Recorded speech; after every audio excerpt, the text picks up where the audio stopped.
The fluorescent lights hummed overhead in the cavernous shooting range at Fort Bragg, casting harsh shadows across the concrete floor. Maya Rodriguez pushed the industrial mop back and forth in practice strokes, her movements efficient and unremarkable. To anyone watching, she was just another civilian contractor earning minimum wage to keep the military facilities clean. The acrid smell of gunpowder hung in the air, despite the range being closed for cleaning, and empty brass casings clinked softly as her mop nudged them into neat piles. She paused at Lane 7, remembering the young Marine who'd been struggling with his 800-meter shots earlier. His breathing was all wrong, jerky and anxious. She'd wanted to say something, explain how the diaphragm needed to move like water, smooth and controlled, but civilian cleaning staff didn't offer marksmanship advice to Marines. That would raise questions she couldn't answer. The heavy steel door at the range entrance clanged open, echoing through the space. Maya didn't look up, continuing her methodical cleaning pattern. Footsteps approached, measured, deliberate. Military bearing was unmistakable once you knew how to recognize it. "Range is closed for maintenance," she called out, without lifting her head, her voice carrying just a trace of her childhood Tejano accent. "I can see that." The voice was gravelly, confident. "Just need to grab something from the equipment locker." She glanced up then, meeting the eyes of a man in his late 30s with the kind of weathered face that spoke of years spent in harsh conditions. His civilian clothes, jeans and a simple gray t-shirt, couldn't disguise the coiled readiness in his posture. The way he moved, the alertness in his scan of the room, the unconscious habit of keeping his hands free and ready. Special operations, definitely. "Locker's open," she said, returning to her mopping. "Just don't track mud on what I've already cleaned." He chuckled, a genuine sound. "Yes, ma'am." Maya continued working, hyper-aware of his presence as he moved toward the equipment area. She'd learned to fade into the background, to become invisible. It was a survival skill that had served her well in two very different kinds of warfare, the kind fought with bullets and the kind fought with bureaucracy and legal paperwork. She was reaching under the shooting bench to collect more brass when she felt eyes on her. Looking up, she found the stranger studying her with an intensity that made her pulse quicken. His gaze had shifted from casual observation to something else entirely. "That's an interesting tattoo," he said quietly. Maya's blood turned to ice. She followed his line of sight to her left forearm, where her rolled-up sleeve had revealed the edge of black ink. She quickly adjusted the fabric, but it was too late. He'd seen enough. The tattoo was small, discreet, just a series of numbers that looked like coordinates to most people.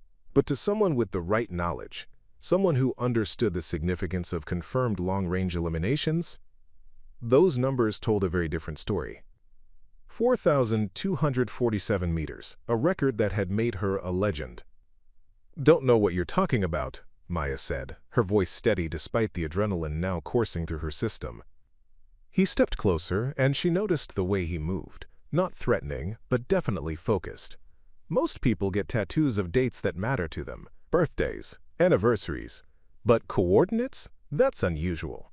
Maya's mind raced through options. Deny everything, make an excuse and leave. Or, she studied his face more carefully.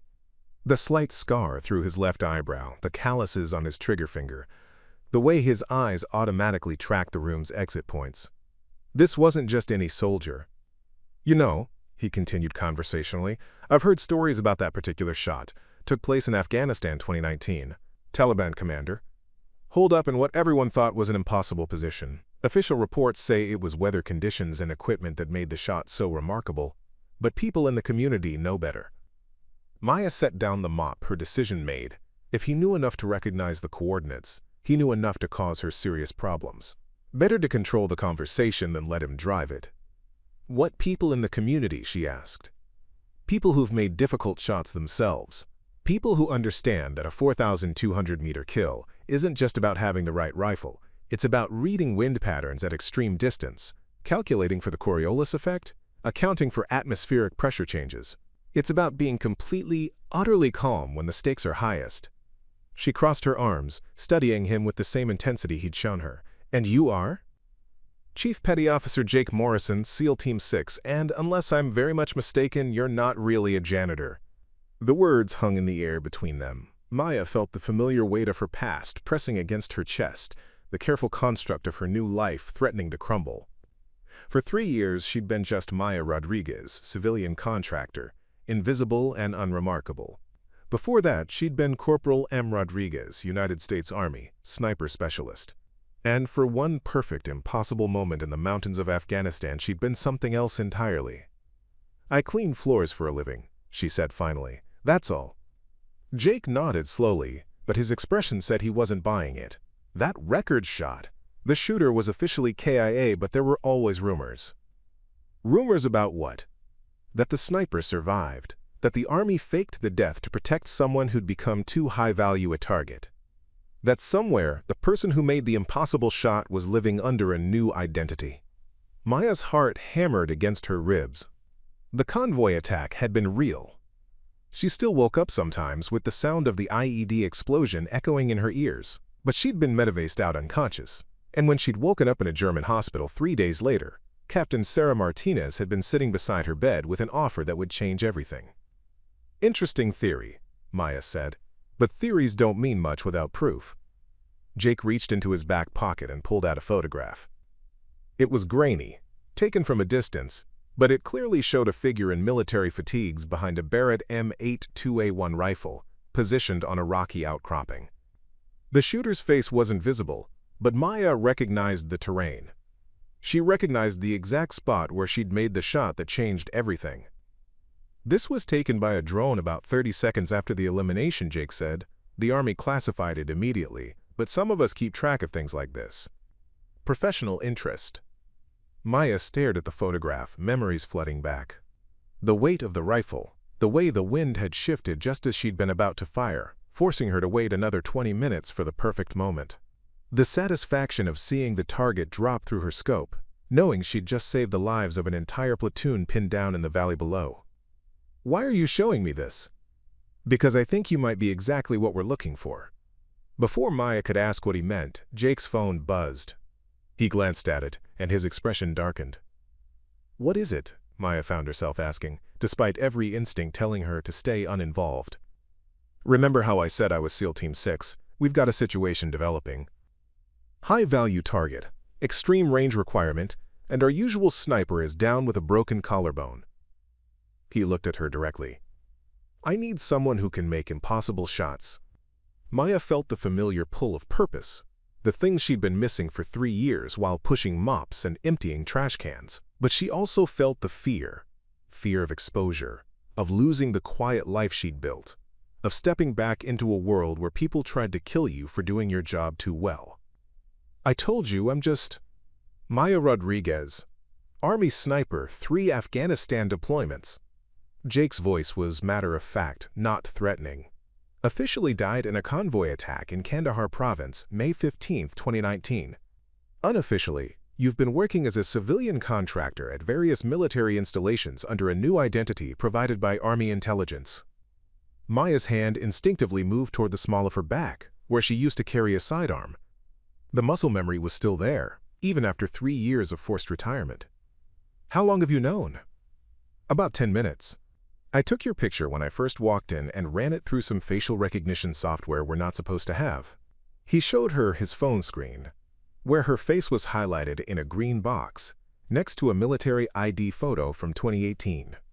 "The system flagged you as a potential match, but I wasn't sure until I saw the tattoo." Maya closed her eyes, feeling the last of her carefully constructed normalcy slipping away. "What do you want?" "I want to offer you a chance to do what you do best, one mission. After that, you can go back to mopping floors if that's what makes you happy." "And if I say no?" Jake pocketed his phone. "Then, I never saw you." The facial recognition software glitched, the photo was corrupted, and there's no record of this conversation. You go back to being a civilian contractor, and I figure out another way to solve my problem. The honesty in his voice surprised her.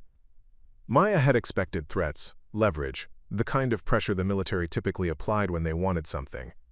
Instead, he was offering her a choice. "What's the mission?" "Classified until you're officially read in, but I can tell you it involves a shot that makes your 4,200-meter record look routine." Despite herself, Maya felt a spark of interest. There were very few people in the world who could even conceptualize what that meant, let alone execute it. The technical challenges alone would be staggering. How far? Jake smiled, and for the first time since he'd walked into the range, he looked uncertain. 6,000 meters, maybe more. Maya's breath caught. At that distance, she wouldn't just be fighting gravity and wind.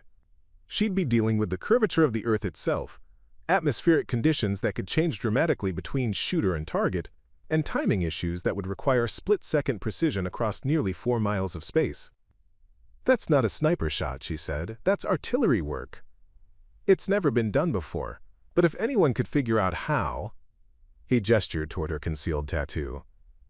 "Well, you already proved that impossible is just another word for hasn't been tried yet."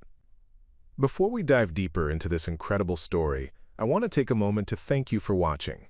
Creating and narrating these detailed, novel-length stories takes tremendous time and research to bring you the most engaging content possible. We're embarking on a journey of nearly 50,000 words together. That's a full novella. If you're already hooked by what you've heard, please show your support by hitting that like button, sharing this story with someone who would enjoy it, and subscribing to the channel.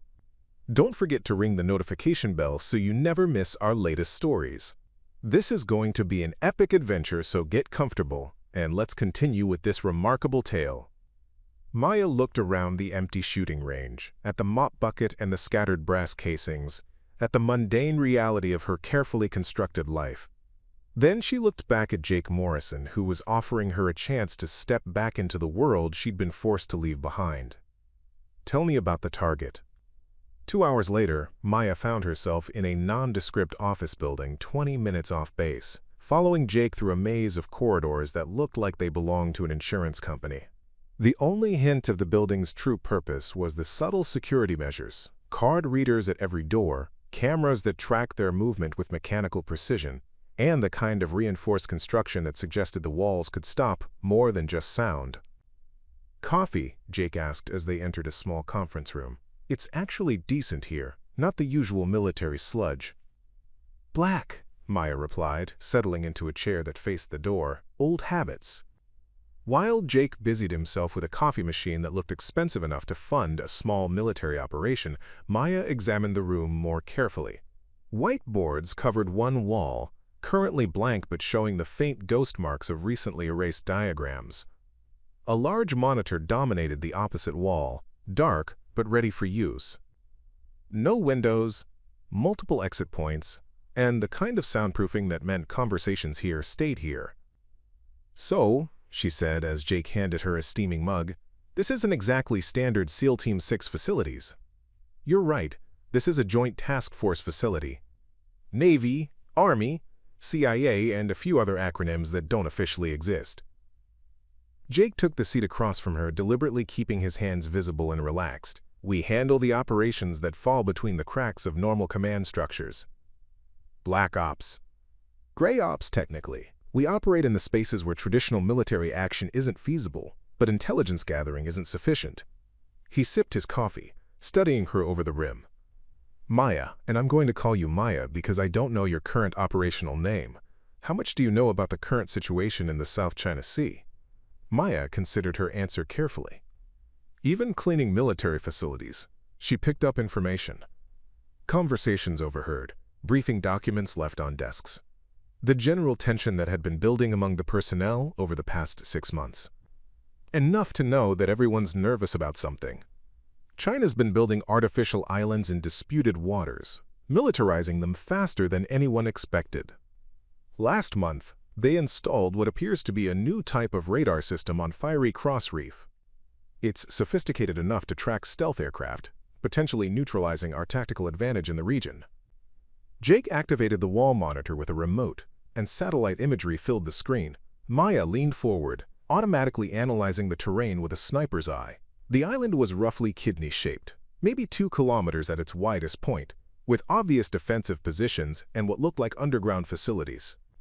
"The problem," Jake continued, "is that this radar system isn't just defensive.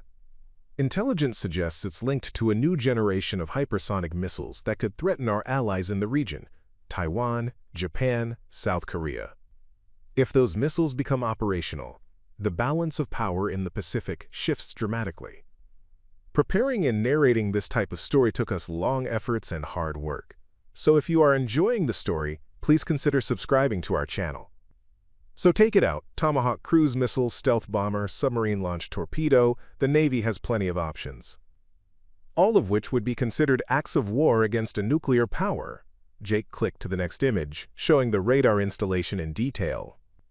But a sniper elimination of key personnel during a crucial calibration window?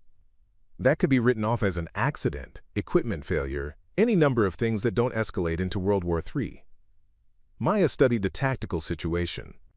The radar installation was positioned on the highest point of the artificial island, maybe 40 meters above sea level. Defensive positions were visible around the perimeter, and the approach routes were limited and heavily monitored. Where's the shot coming from? Jake smiled grimly. That's where it gets interesting. The satellite image shifted, pulling back to show a wider view of the South China Sea. A red dot appeared on a small, uninhabited island nearly 6 kilometers away from the target. Mischief Island, Jake said. Claimed by the Philippines but currently unoccupied. Our intelligence suggests the Chinese don't monitor it closely because it's considered strategically worthless, too small for military installation, too far from shipping lanes to matter for commerce. Maya did quick mental calculations. 6,000 meters over water, with all the atmospheric variables that entailed. Wind patterns over the ocean were notoriously unpredictable, and the target zone would be elevated while the shooting position would be at sea level. It wasn't just difficult, it was theoretically impossible with current technology. What's the time window? The radar system requires manual calibration every 72 hours. During calibration, the primary technician has to physically access the external array for approximately 15 minutes. Intelligence indicates the next calibration window opens at 0600 local time, 3 days from now. And you need the technician eliminated during that window. Dr. Chen Wei, radar specialist, 43 years old, educated at MIT before returning to China. He's the only person on the island who fully understands the system architecture. Remove him during the calibration window, and the radar system becomes a very expensive paperweight until they can fly in a replacement, which could take weeks. Maya stared at the satellite imagery, her mind automatically working through the physics of the shot, wind speed and direction across 6 kilometers of open water. The Coriolis effect at extreme range. Bullet drop that would require her to aim dozens of meters above her target. Temperature differentials between the shooting position and target area. It's impossible, she said finally. That's what everyone said about your Afghanistan shot. That was different. I had intelligence on wind patterns, detailed topographical data, and I could observe the target area for hours before taking the shot. This, she gestured at the screen, this is shooting blind across an environment I can't predict or control. Jake leaned forward. How small? 15 people had access to today's training schedule. 7 of them are in this room or accounted for at other secure locations. That leaves 8 people who could have leaked the information. Maya studied the faces around the table. Or someone's been conducting surveillance independent of any leaks. Someone with resources to track military contractors and monitor training activities. Possible, Martinez acknowledged, but less likely than an internal security breach. Captain, Maya said carefully, I need to understand something. 3 years ago, you told me that faking my death would give me a clean slate, a chance at a normal life. But someone's been keeping track of me this whole time. Someone knew exactly where to find me when you needed a sniper for this mission. Martinez was quiet for a moment, and Maya saw something like regret in her expression. The world changed after your Afghanistan mission, Maya. That shot, it did more than eliminate a Taliban commander. It demonstrated a capability that shifted international perceptions of American military precision. Other nations began developing countermeasures, investing in extreme-range systems of their own. And we realized we might need that capability again. So yes, we kept track of you. Not actively monitoring, but maintaining awareness of your location and activities. Maya felt the careful structure of her new life crumbling around her. The job at Fort Bragg hadn't been a coincidence. The security clearance that had seemed unusually easy to obtain, the supervisors who never asked too many questions, the way she'd been assigned to clean areas where she might overhear military conversations, it had all been orchestrated. "I've been under surveillance for 3 years," she said. "Under protection," Martinez corrected. "There's a difference." "What kind of protection?" Jake answered instead of Martinez. "The kind that keeps Chinese intelligence services from figuring out that the person who made the Afghanistan shot is still alive. The kind that prevents Russian assassins from tracking down America's most valuable sniper. The kind that stops domestic terrorists from targeting someone who's become a symbol of American military capability." Maya absorbed this information, realizing that her quiet civilian life had been more dangerous than she'd understood. "How many people want me dead?" "Enough that we take it seriously," Martinez said, "which brings us to the current situation." The wall display changed, showing a map of the South China Sea with new information overlaid. Maya saw shipping routes, military installations, and what looked like real-time positions of naval vessels from multiple countries. "The radar installation on Fiery Cross Reef isn't just about regional military balance," Martinez continued. "Our intelligence indicates it's part of a larger Chinese initiative to develop next-generation targeting systems. If they succeed, it could neutralize American stealth technology across the entire Pacific theater. So take it out with conventional forces. We tried. 3 months ago, a joint Navy SEAL and CIA operation attempted to infiltrate the island and disable the radar through sabotage. The mission failed. All 6 operatives were killed, and the Chinese increased security dramatically." Maya felt the weight of that revelation. 6 highly trained soldiers had died, attempting the mission she was now being asked to complete, with a single shot from 6 kilometers away. "Why didn't you tell me about the failed mission earlier?" "Because we needed you to evaluate the sniper mission on its own merits, not in comparison to previous failures," Jake said. "But you deserve to know the full picture before you commit." The display showed detailed intelligence about the radar installation's current security. Guard positions, patrol schedules, defensive systems that made conventional infiltration nearly impossible. But Maya also noticed something else. The positioning of the guards suggested they were prepared for close-range threats, not extreme-distance sniper fire. "They're not expecting a shot from Mischief Island," she observed. "No reason they should be. Until recently, no military in the world had the capability to make that shot reliably. Until me. Until you," Martinez confirmed. "Maya, I want to be completely honest about what we're asking. This mission has a low probability of success and a high probability that you won't survive it. Even if the shot works perfectly, extraction from that location will be challenging." Maya studied the tactical situation more carefully. Mischief Island was isolated, with limited cover and no easy escape routes. If the Chinese figured out where the shot had come from, they could have helicopters and patrol boats at her location within minutes. "What's the extraction plan?" Jake activated another display showing underwater topography around Mischief Island. "Submarine pickup 12 hours after mission completion. You'll need to survive on the island until then. 12 hours is a long time if they're actively searching for me. We'll create diversions. False flag operations, electronic warfare, anything to keep their attention focused elsewhere. But ultimately your survival will depend on concealment and evasion skills." Maya nodded, understanding the reality of the situation. She'd be alone on a small island, potentially surrounded by hostile forces, with nothing but her training and limited supplies to keep her alive until rescue arrived. "There's something else," Martinez said. "The person who sent you that text message today, we believe they're connected to a larger intelligence operation aimed at disrupting this mission." "Chinese?" "Possibly, or Russian, maybe even domestic opposition from people who think this operation is too risky." Martinez leaned forward. "But whoever they are, they know about you specifically. That means your cover is blown, and your current identity is compromised." Maya felt the last of her illusions about returning to civilian life evaporating. "So I don't really have a choice about taking this mission." "You always have a choice. But if you decline, we'll need to relocate you again, create another new identity, and hope that whoever's tracking you doesn't catch up." "And if I accept?" "Then we complete this mission, and after that you disappear completely. New identity, new location, resources to stay hidden for as long as necessary." Maya looked around the room, at the serious faces and classified displays, at the weight of international consequences that had somehow become her responsibility. 3 years ago, she'd been a soldier following orders.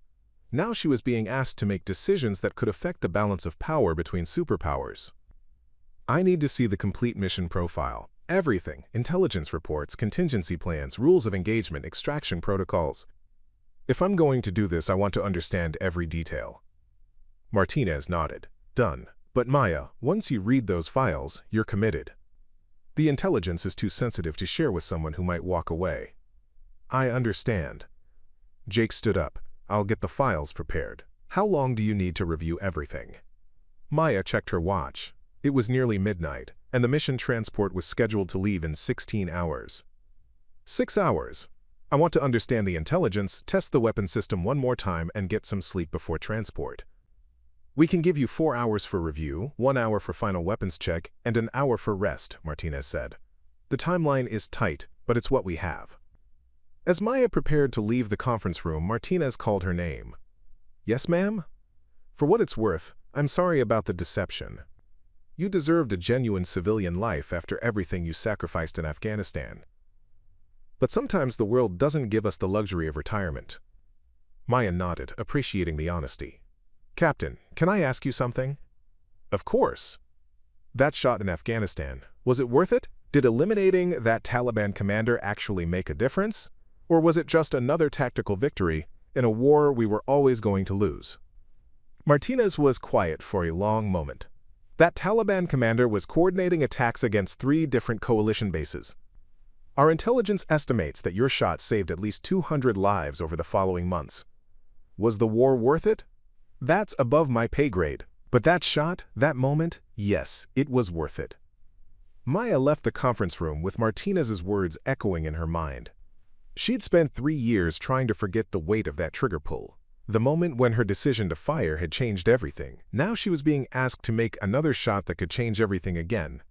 But as she followed Jake deeper into the underground facility, toward rooms full of classified intelligence and tactical plans, she realized that she'd already made her decision.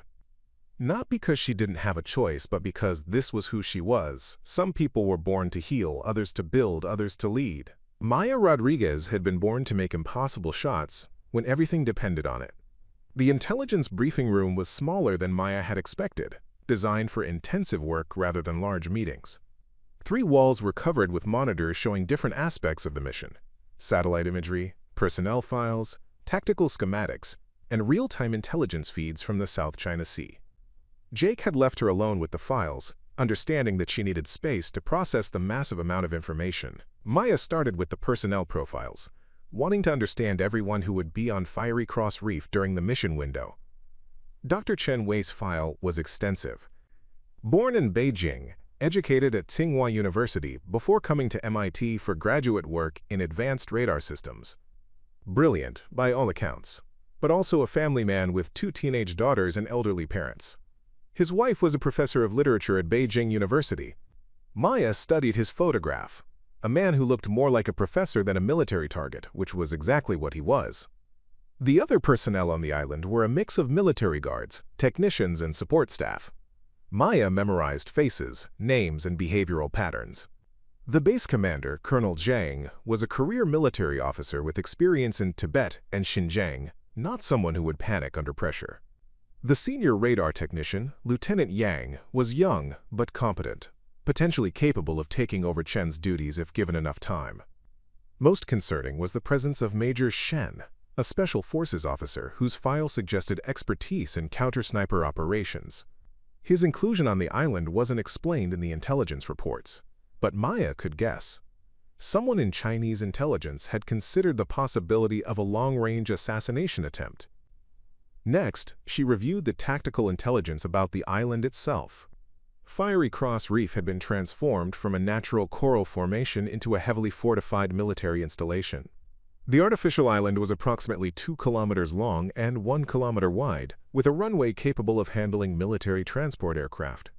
The radar installation occupied the highest point, surrounded by defensive positions and anti-aircraft systems.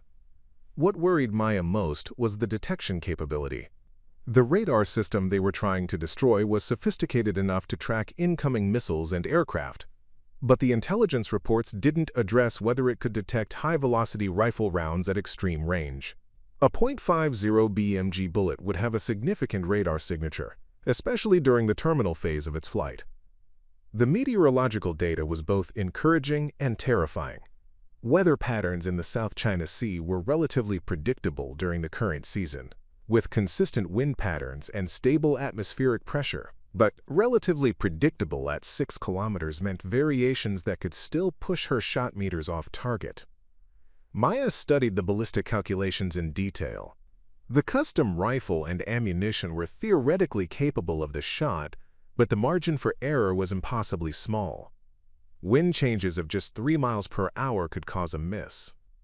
Temperature variations of 5 degrees could affect bullet trajectory significantly. Even the rotation of the Earth, usually negligible at shorter ranges, became a factor at this distance. The most complex part of the mission profile was the timing. She would have approximately 15 minutes during the calibration window when Dr. Chen would be exposed and the critical junction box would be accessible. But the two targets were positioned 60 meters apart, requiring her to shift aim points while maintaining precise ballistic calculations. Maya ran through the sequence in her mind. Acquire Dr. Chen as he began the calibration process, calculate wind and atmospheric conditions, make the first shot, then immediately shift to the junction box and repeat the entire process. At 6 kilometers, the bullet flight time would be several seconds, meaning she'd need to predict target movement and account for any changes in conditions between shots. The extraction plan was concerning but workable. After completing the mission, she would need to conceal herself on Mischief Island for 12 hours, while Chinese forces searched for the source of the attack. The island offered limited cover, mostly rocky outcroppings and sparse vegetation, but it was large enough that a well-concealed sniper position could remain undetected if she was careful. Maya moved on to the broader intelligence picture. The South China Sea situation was more volatile than she'd realized. Naval forces from multiple countries were operating in the area, creating a complex tactical environment where any incident could escalate rapidly. The American submarine waiting to extract her would be operating in waters patrolled by Chinese warships, adding another layer of risk to the mission. Most disturbing was the intelligence about the radar system's true purpose. While publicly described as defensive, the system was actually designed to coordinate with a new generation of hypersonic missiles capable of striking targets across the Pacific. If the system became fully operational, it could threaten American allies and potentially shift the balance of power in the region dramatically. Maya paused her reading to make coffee, needing caffeine to process the remaining files. As she waited for the machine to finish, she studied the photographs of Dr. Chen's family. His daughters looked like typical teenagers, school photos showing bright smiles and the awkward confidence of youth. His wife appeared in academic settings, clearly intelligent and accomplished in her own right. The human cost of her mission wasn't abstract. Dr. Chen wasn't a terrorist or a war criminal. He was a scientist working for his country's military. His death would devastate his family and colleagues, but his continued work could enable weapons systems that might kill thousands of American service members and allied civilians. Maya understood the calculus, but that didn't make it easier to accept. She returned to the files, focusing on the technical specifications of the rifle and ammunition. The Macmillan TAC-5082 had been modified extensively for this mission. The barrel was custom-made for extreme range accuracy, with a twist rate optimized for the specific ammunition. The scope system incorporated real-time atmospheric data and ballistic computation, essentially turning the rifle into a guided weapons system. The ammunition was equally specialized. Each round was precision-loaded with carefully measured propellant charges and bullets selected for perfect weight and balance. Maya would carry only 10 rounds, reflecting both the weight limitations of her equipment load and the expectation that she would need no more than 2 shots. The most interesting aspect of the mission profile was the intelligence about how the Chinese would likely respond to the attack. Analysts predicted that the immediate reaction would be to assume equipment failure or accident, given the apparent impossibility of a sniper shot at that range. Only after detailed investigation would they consider external attack, providing a window for Maya's escape. But if they realized they were under sniper fire during the mission, the response would be immediate and overwhelming. Helicopter gunships could reach Mischief Island within 8 minutes of an alert. Patrol boats could be on station within 20 minutes. Maya would need to complete both shots and disappear before the Chinese understood what was happening. Maya moved to the final section of files, contingency plans, and emergency protocols. The mission planners had considered dozens of potential complications, from weather delays to equipment failures to unexpected Chinese military activity. But reading through the scenarios, Maya realized that most contingencies ended with mission abort or sniper elimination. The harsh reality was that this mission depended entirely on perfect execution under ideal conditions. There was no margin for error, no backup plan that could compensate for significant problems. Maya would succeed completely or fail catastrophically, with no middle ground. She checked her watch, 3 hours since she'd started reading. 1 more hour to absorb the remaining intelligence, then a final weapons check before transport. Maya felt the familiar pre-mission focus settling over her, though it took longer to achieve than it used to. 3 years of civilian life had dulled some edges, but the core skills remained. The last file contained something she hadn't expected, a psychological profile of herself compiled from her military service records and classified observations during her civilian contractor period. Reading her own assessment was surreal. Clinical descriptions of her shooting ability, stress responses, and decision-making patterns under pressure. But one section made her pause. Subject demonstrates exceptional technical skill, but shows signs of isolation and disconnection from normal social relationships. Recommendation for long-term psychological monitoring to assess adaptation to civilian life. Maya realized that her handlers had been watching her more closely than she'd understood. Every interaction, every behavioral pattern, every sign of how well she was adapting to retirement had been noted and analyzed. The text message she'd received earlier wasn't just about mission security. It was about someone else who'd been watching her with equal attention. As she closed the final file, Maya understood that regardless of how this mission ended, her quiet civilian life was over permanently. Too many people knew who she was now, and too many interests were at stake for her to simply disappear again. This mission would either end with her death or begin a new chapter in a life she'd never wanted to return to. But as she prepared to leave the briefing room, Maya realized something else. Despite the danger, despite the moral complexity, despite the almost certain loss of the life she'd built, she felt more alive than she had in 3 years. Some people were meant for quiet lives of safety and routine. Maya Rodriguez was meant for moments when everything hung in the balance, and only perfect execution could tip the scales. The 2,000-meter range looked different in the pre-dawn darkness. Floodlights created pools of harsh illumination against the black hills, and the air was crisp with the kind of cold that made every breath visible. Maya lay behind the Macmillan TA-SAC 50A2, making final adjustments to the scope system that would either make her famous or get her killed. Atmospheric conditions are optimal. Jake's voice came through her earpiece. Wind speed steady at 4 miles per hour from the southwest. Temperature holding at 38 degrees, humidity at 62%. Maya absorbed the data, her mind automatically calculating the ballistic adjustments needed. At 2,000 meters, the environmental factors were manageable. At 6,000 meters, the same conditions would require precision beyond anything she'd ever attempted.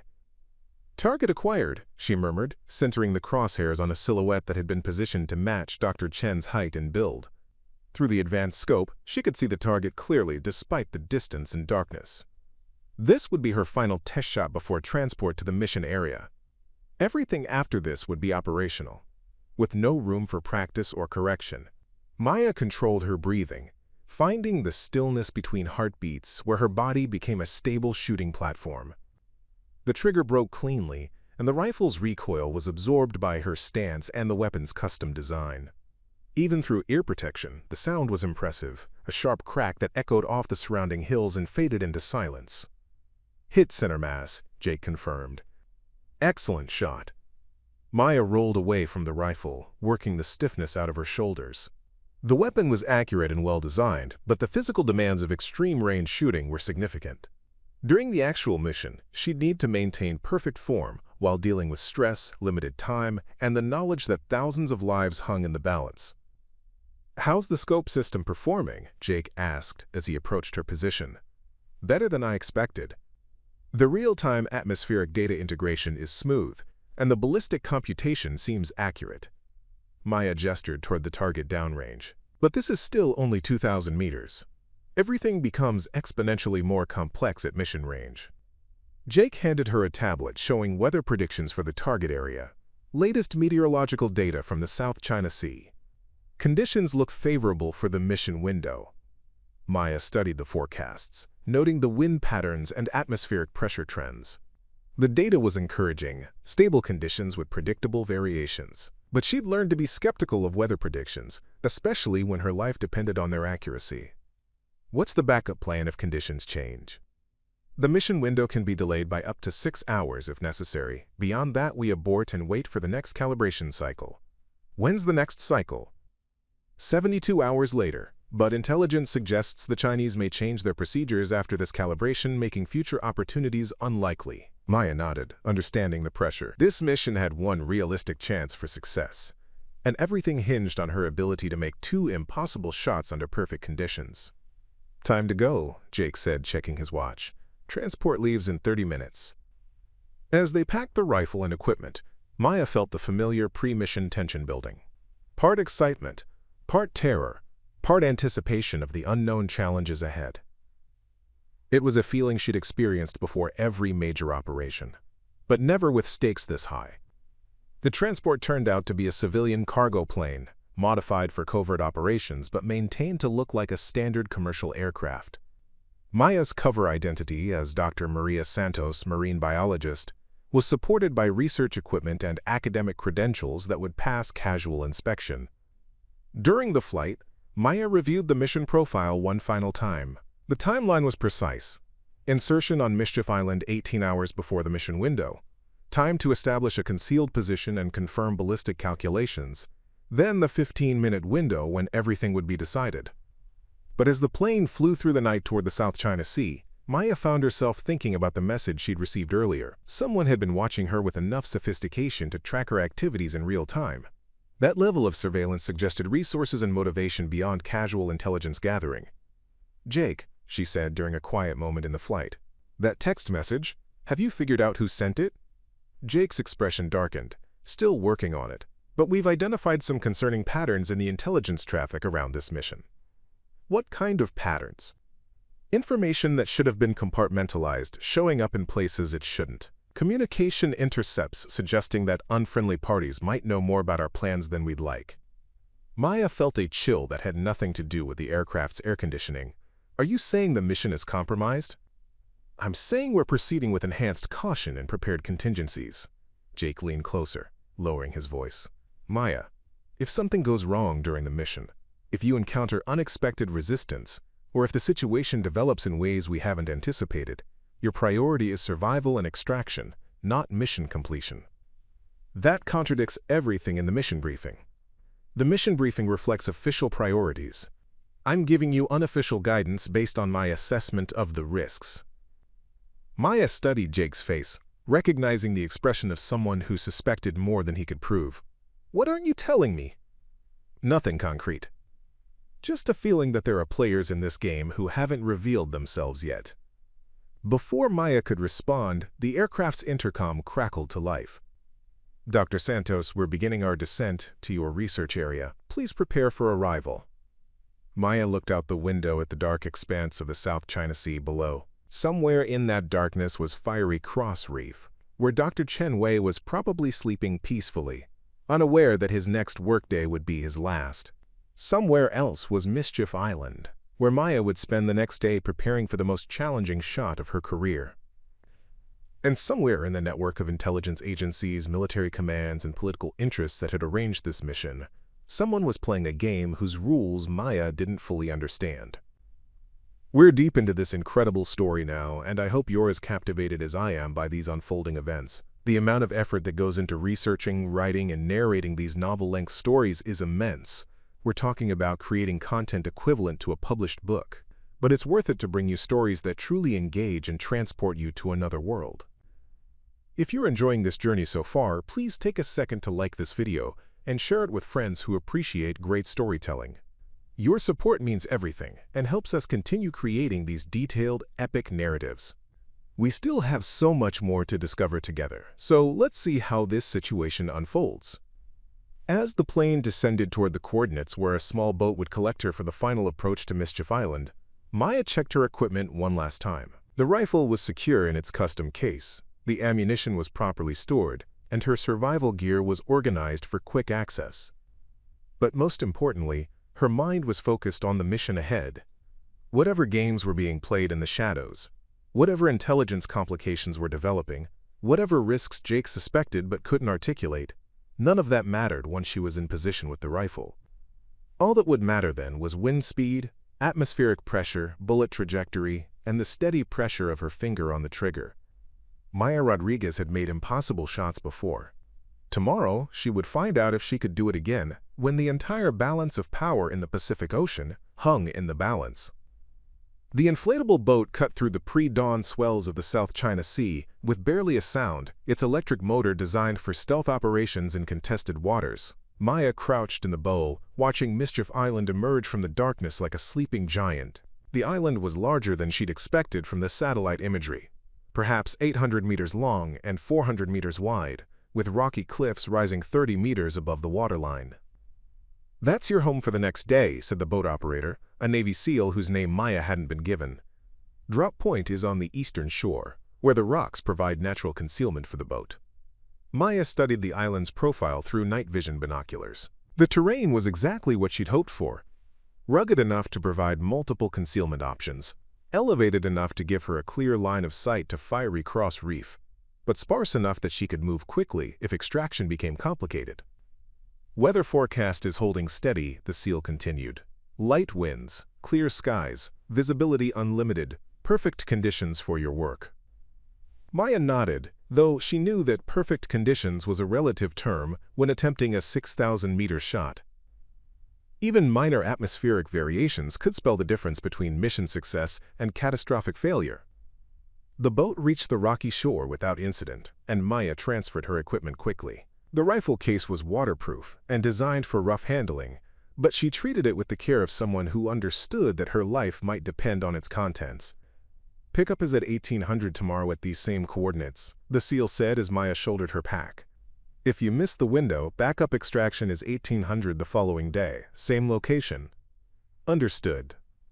"Good hunting, Doc." Maya watched the boat disappear into the darkness, its electric motor making no sound beyond a faint whir. Then she was alone on Mischief Island, with 24 hours to prepare for the most important shot of her career. Her first priority was reconnaissance. Using night vision equipment, Maya spent 2 hours exploring the island and identifying potential shooting positions. The highest point offered the best line of sight to Fiery Cross Reef, but it was also the most exposed. A position halfway up the northern slope provided good concealment while maintaining adequate elevation. She settled on a spot among a cluster of large rocks that offered natural camouflage and multiple escape routes. The position had clear sightlines to the target area while providing cover from potential helicopter searches. Most importantly, it felt right, the intangible sense of a perfect sniper hide that came from years of experience. Maya spent the next hour preparing the position. She cleared small rocks and debris that might interfere with her shooting stance, identified natural aiming points that would help her establish precise sight pictures, and arranged her equipment for quick access during the mission. The rifle came together like a precision instrument, each component fitting perfectly into place. Maya had trained with this weapon system, but handling it in the field felt different, more serious, more consequential. She mounted the scope carefully, checking the alignment and testing the electronic systems that would provide real-time atmospheric data. As dawn approached, Maya established communication with her support team. The satellite link was clear, and data feeds from weather monitoring stations showed stable conditions across the target area. "Overwatch, this is Longshot," Maya said into her radio. "Position established, equipment functional, beginning target area surveillance." "Copy, Longshot. All systems show green. Target area remains quiet, with normal activity patterns." Maya settled into her hide and began the patient work of observation. Through the advanced scope, Fiery Cross Reef was clearly visible despite the distance. The artificial island looked exactly like the satellite images, a roughly kidney-shaped piece of land with obvious military installations, and the radar complex clearly visible on the highest point. She spent the morning studying the target area, noting guard positions, movement patterns, and routine activities. Dr. Chin Wei appeared twice, both times checking equipment around the radar installation. Maya tracked his movements carefully, building a mental model of his habits and timing. The hardest part was the waiting. Maya had always struggled with the psychological pressure of long-term observation, the way time seemed to stretch when everything depended on patience and precision. She used meditation techniques learned during Army training, focusing on her breathing and maintaining the mental clarity that would be essential during the mission. By midday, Maya had confirmed the intelligence reports about the target area. Security was tight but routine, with guards following predictable patterns. The radar installation appeared to be operating normally, with technicians coming and going on regular schedules. Most importantly, there were no signs that the Chinese suspected any external threat. No additional security measures, no unusual activity, no indication that intelligence about the mission had been compromised. Maya used the afternoon to conduct a complete function check of her equipment. The rifle was performing perfectly, with all electronic systems showing optimal readings. The scope's ballistic computer was integrating atmospheric data smoothly, and the custom ammunition was stored in temperature-controlled conditions. She also rehearsed the mission sequence multiple times, practicing the movements and timing that would be critical during the actual operation. From target acquisition to trigger pull to immediate preparation for the second shot, every action needed to be automatic and precise. As evening approached, Maya allowed herself a brief rest. She ate a high-energy meal and forced herself to sleep for 2 hours, knowing that fatigue could be fatal during precision shooting. The nap was fitful, filled with dreams of wind changes and missed shots, but she woke feeling more alert and focused. The sun set over the South China Sea in a spectacular display of orange and red, painting the water in brilliant colors that would have been beautiful under other circumstances. Maya watched the sunset while conducting final preparations, checking equipment and reviewing the mission profile one last time. During the night, she maintained periodic surveillance of the target area, noting the changes in activity patterns and guard positions. The radar installation remained operational, with work lights illuminating the complex and giving Maya clear views of the areas where she would need to shoot. Dr. Chen Wei appeared once more around midnight, apparently conducting some kind of routine check. Maya watched him through the scope, studying his movements and timing. He was methodical in his work, taking careful measurements and making notes on a tablet. A dedicated professional who had no idea that tomorrow would be his last day. Maya tried not to think about the human aspects of her mission. Dr. Chen had a family, colleagues, probably friends who would mourn his death.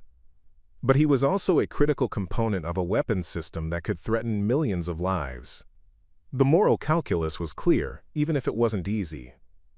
As the hours passed toward dawn, Maya felt the familiar pre-mission focus settling over her. The physical world narrowed to immediate tactical requirements: wind speed, atmospheric pressure, sight picture, trigger control. Everything else became background noise, irrelevant to the precision shooting that would soon be required. At 04:00, Maya began her final preparations. She checked the rifle's zero one more time, confirmed the scope's electronic systems, and reviewed the atmospheric data that would determine her shooting solution. Conditions remained optimal. Light winds, stable pressure, excellent visibility. The mission window would open in 2 hours, when Dr. Chen Wei began the calibration process that would expose him to her shot. Maya settled into her final shooting position, controlling her breathing and heart rate while waiting for the moment when everything would be decided. On the horizon, Fiery Cross Reef sat peacefully in the early morning light, unaware that a sniper was watching from 6 kilometers away. In 90 minutes, Maya would find out if the impossible shot was really possible. But first, she would wait. Because waiting was part of the job, and patience was just another tool in the sniper's arsenal. Maya Rodriguez checked her watch. 04:00 hours. 2 hours until the mission window opened.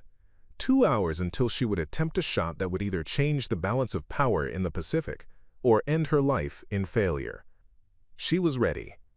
Preparing and narrating this type of story took us long efforts and hard work.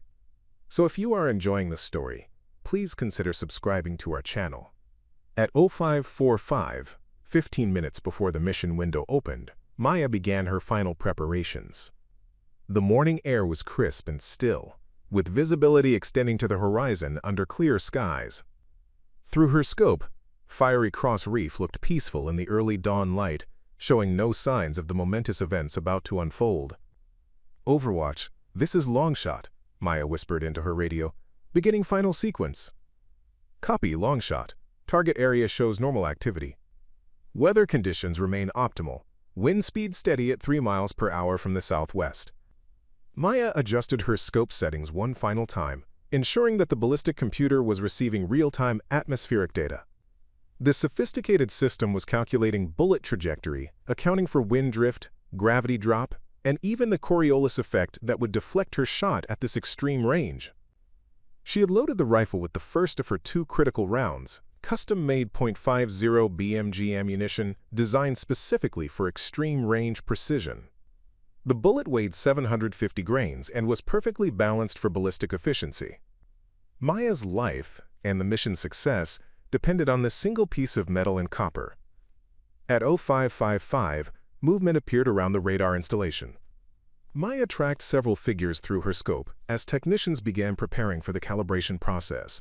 She recognized Dr. Chen Wei immediately, slightly shorter than the others, wearing the distinctive blue jacket she'd seen in intelligence photographs. "Target identified," Maya reported. "Dr. Chen is approaching the calibration position."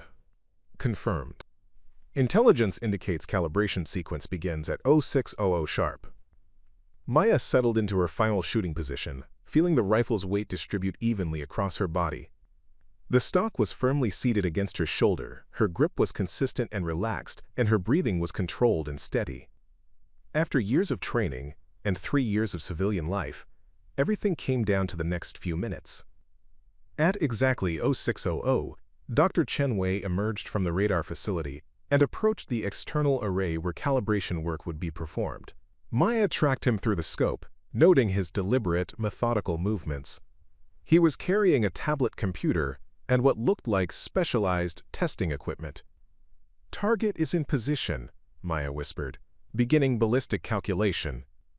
The scope's computer processed atmospheric data from multiple sensors, calculating the precise adjustments needed for a 6,000-meter shot. Wind speed, air pressure, temperature, humidity. Dozens of variables were analyzed and translated into scope adjustments that would either deliver the bullet precisely on target or send it harmlessly into the ocean.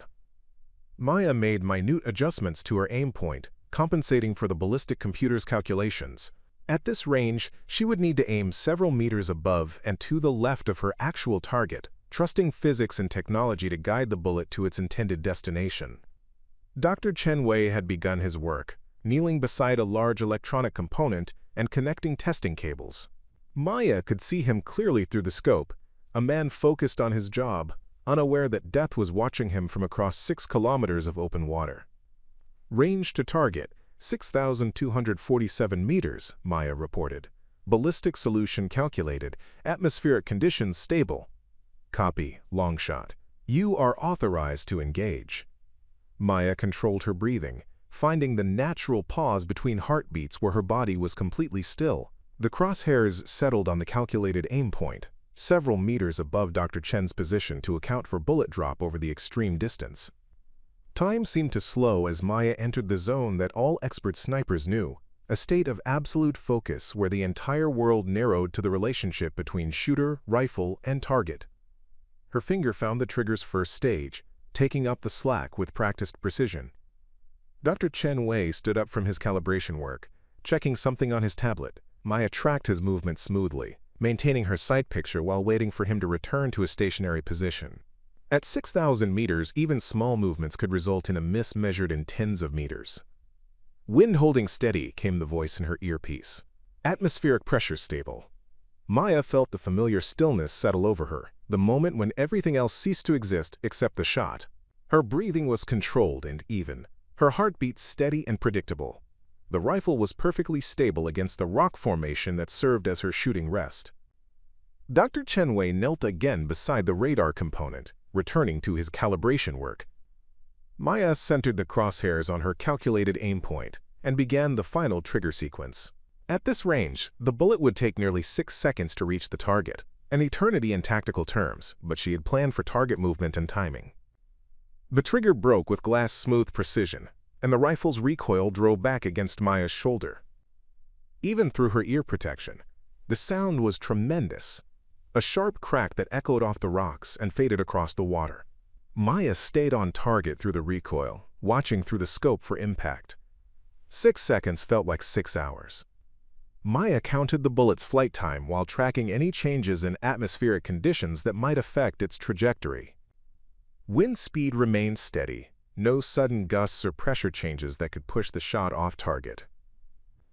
At 6.2 seconds after firing, Maya saw the impact through her scope. The bullet struck exactly where she had aimed, center mass on Dr. Chen Wei's torso. The kinetic energy of the .50 BMG round was devastating at any range, and the target dropped immediately. "Target down," Maya reported, her voice steadied despite the adrenaline coursing through her system, shifting to secondary target. The radar junction box was positioned 60 meters from Dr. Chen's location, mounted on the exterior of the main radar structure. Maya had studied photographs of the device extensively. A reinforced metal box, approximately the size of a briefcase, containing the critical components that coordinated the entire radar system. She worked the rifle's bolt action, chambering her second and final round. The motion was smooth and automatic, practiced thousands of times during training. Maya adjusted her aim point for the new target, accounting for the different range and angle. Through the scope, she could see activity around Dr. Chen's position as other personnel responded to his collapse. Some knelt beside him, others looked around confused, but no one seemed to understand what had happened. The range and angle of the shot made it virtually impossible to determine the direction of attack. "Secondary target acquired," Maya whispered. "Ballistic solution calculated." The junction box was a much smaller target than Dr. Chen, requiring even greater precision, but it was stationary and clearly defined, making target acquisition straightforward. Maya settled her crosshairs on the calculated aim point and began her breathing sequence. "You have approximately 10 minutes before they organize a search," her support team warned. "Chinese patrol boats are beginning to mobilize, but they haven't identified your position yet." Maya blocked out the tactical updates, focusing entirely on the shot. The junction box represented the culmination of months of planning and preparation. Destroying it would disable the radar system even if the Chinese brought in replacement personnel immediately. The second shot felt different from the first, more urgent, with the pressure of time and discovery adding stress to the precision requirements. But Maya's training took over, and she found the same zone of absolute focus that had made the first shot possible. The trigger broke cleanly, and Maya watched the second bullet's flight through her scope. At 6.1 seconds after firing, the round impacted the junction box with devastating effect. The device exploded in a shower of sparks and debris, clearly destroyed beyond any possibility of repair. "Secondary target destroyed," Maya reported. "Both objectives complete." Through her scope, Maya could see the immediate effects of her shots. The radar array had gone dark, its displays no longer showing the characteristic patterns of active scanning. Personnel were running between positions, some attending to Dr. Chen, while others examined the destroyed junction box. More importantly, no one was looking in her direction. The extreme range and careful positioning had worked perfectly. The Chinese forces had no idea where the shots had originated. "Excellent work, Longshot," came the voice in her earpiece. "Begin evasion sequence immediately. Chinese reaction forces are mobilizing faster than anticipated." Maya began breaking down her position with practiced efficiency. The rifle was disassembled and secured in its case within 2 minutes, and her other equipment was packed for rapid movement. She left no trace of her presence, no spent brass, no equipment, nothing that could indicate where the shots had come from. As she prepared to move to her primary concealment position, Maya heard the distinctive sound of helicopters in the distance. The Chinese response was indeed faster than intelligence had predicted, but she had planned for this contingency. The concealment position was a natural cave formation on the island's southern slope, hidden from aerial observation and accessible through multiple routes. Maya reached it within 10 minutes of firing her second shot, well before the first helicopters arrived over the target area. From her hidden position, Maya could observe the Chinese search efforts while remaining completely concealed. Helicopters circled the area, but they were concentrating their search around Fiery Cross Reef and the waters immediately adjacent to the radar installation. The idea that someone could have made the shots from Mischief Island was apparently beyond their tactical calculations. "Overwatch, this is Longshot," Maya whispered into her radio. "In primary concealment, Chinese search pattern is focused on incorrect areas. Copy Longshot. Maintain concealment until extraction.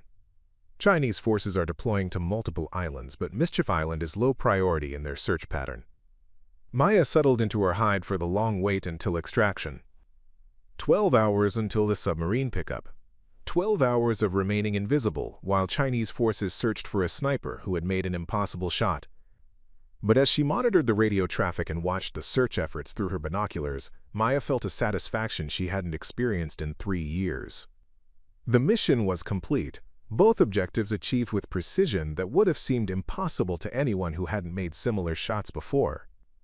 Dr. Chin Wei was dead, eliminating the only person on Fiery Cross Reef who fully understood the radar system's operation. The critical junction box was destroyed, ensuring that even if the Chinese brought in replacement personnel, the radar would remain inoperative for weeks or months.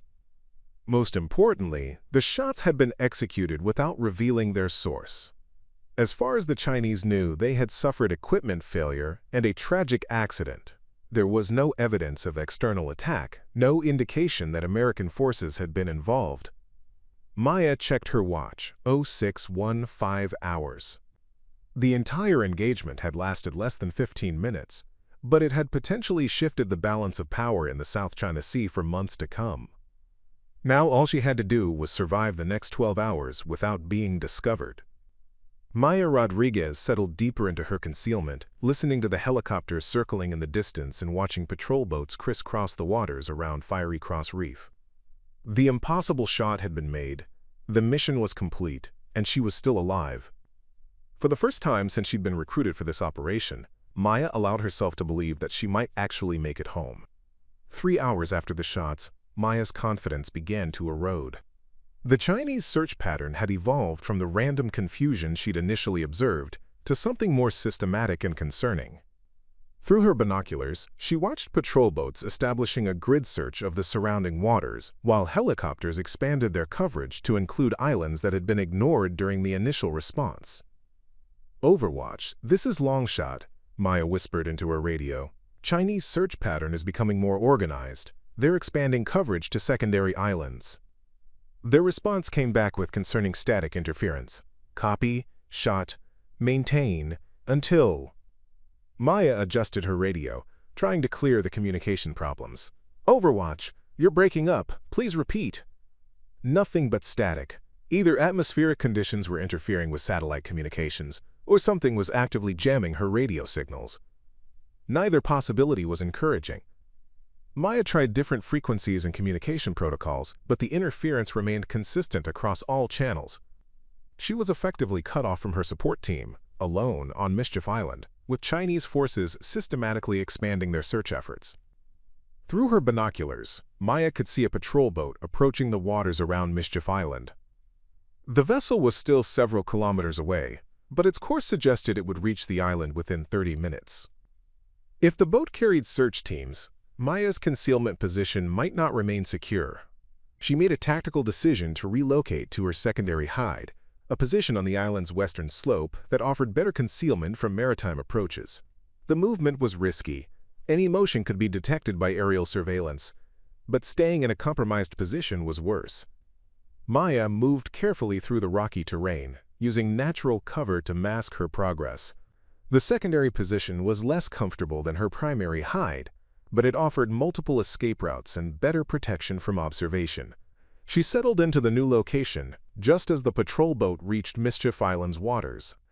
Through her binoculars, Maya watched the Chinese vessel circle the island slowly, using powerful searchlights to examine the shoreline despite the daylight conditions. The search was methodical and professional. These weren't random patrol activities, but deliberate investigation of potential sniper positions. Her radio crackled briefly, and Maya caught fragments of transmission. Compromise, extraction, alternative. The communication was too broken to understand completely, but the tone suggested that something had gone wrong with the mission plan. Maya tried responding, but her transmission seemed to be absorbed by the same interference that was blocking incoming signals. The patrol boat completed its circuit of the island and began deploying what looked like a landing party. Maya counted 8 figures in military gear, armed and equipped for search operations. They divided into 2 teams. one moving toward the island's northern slope while the other approached from the southeast. Maya assessed her options rapidly. The island was large enough that a thorough search would take hours, giving her opportunities to evade detection. But the search teams looked professional and well-equipped. Avoiding them would require careful movement and perfect timing. She decided to stay in her current position for as long as possible, only moving if directly threatened. The western slope position offered good concealment and observation capabilities, allowing her to track the search team's progress while remaining hidden. The northern search team moved efficiently through the terrain, checking potential hiding spots and sniper positions with the thoroughness of people who understood what they were looking for. Maya realized that these weren't ordinary sailors. They were special operations troops, probably with counter-sniper training. More concerning was their search pattern. Instead of the random sweeps she'd expected, they were moving systematically through areas that offered good shooting positions overlooking Fiery Cross Reef. Someone had analyzed the mission requirements and identified the likely locations for a sniper hide. Maya's radio suddenly burst to life with clear signal. "Longshot, this is alternate overwatch. Do you copy?" "Copy, alternate overwatch. Primary communications have been compromised." "Understood. Mission intelligence indicates your position may be compromised. Chinese forces have deployed specialized search teams to multiple islands. Extraction timeline is accelerated." Maya felt a mixture of relief and concern. Relief that communication was restored, concern about the implications of accelerated extraction. What's the new timeline? Extraction in 4 hours at alternate coordinates. Sending data now. Maya's secure tablet displayed new information, extraction coordinates on the island's western shore, significantly different from the original plan. The change made tactical sense given the current search activities, but it also meant crossing terrain that might be actively patrolled. Copy, alternate extraction. What about Chinese search teams currently on island? Intelligence suggests they have thermal imaging and motion detection equipment. Recommend minimal movement until extraction window. Maya absorbed this information while watching the search teams through her binoculars.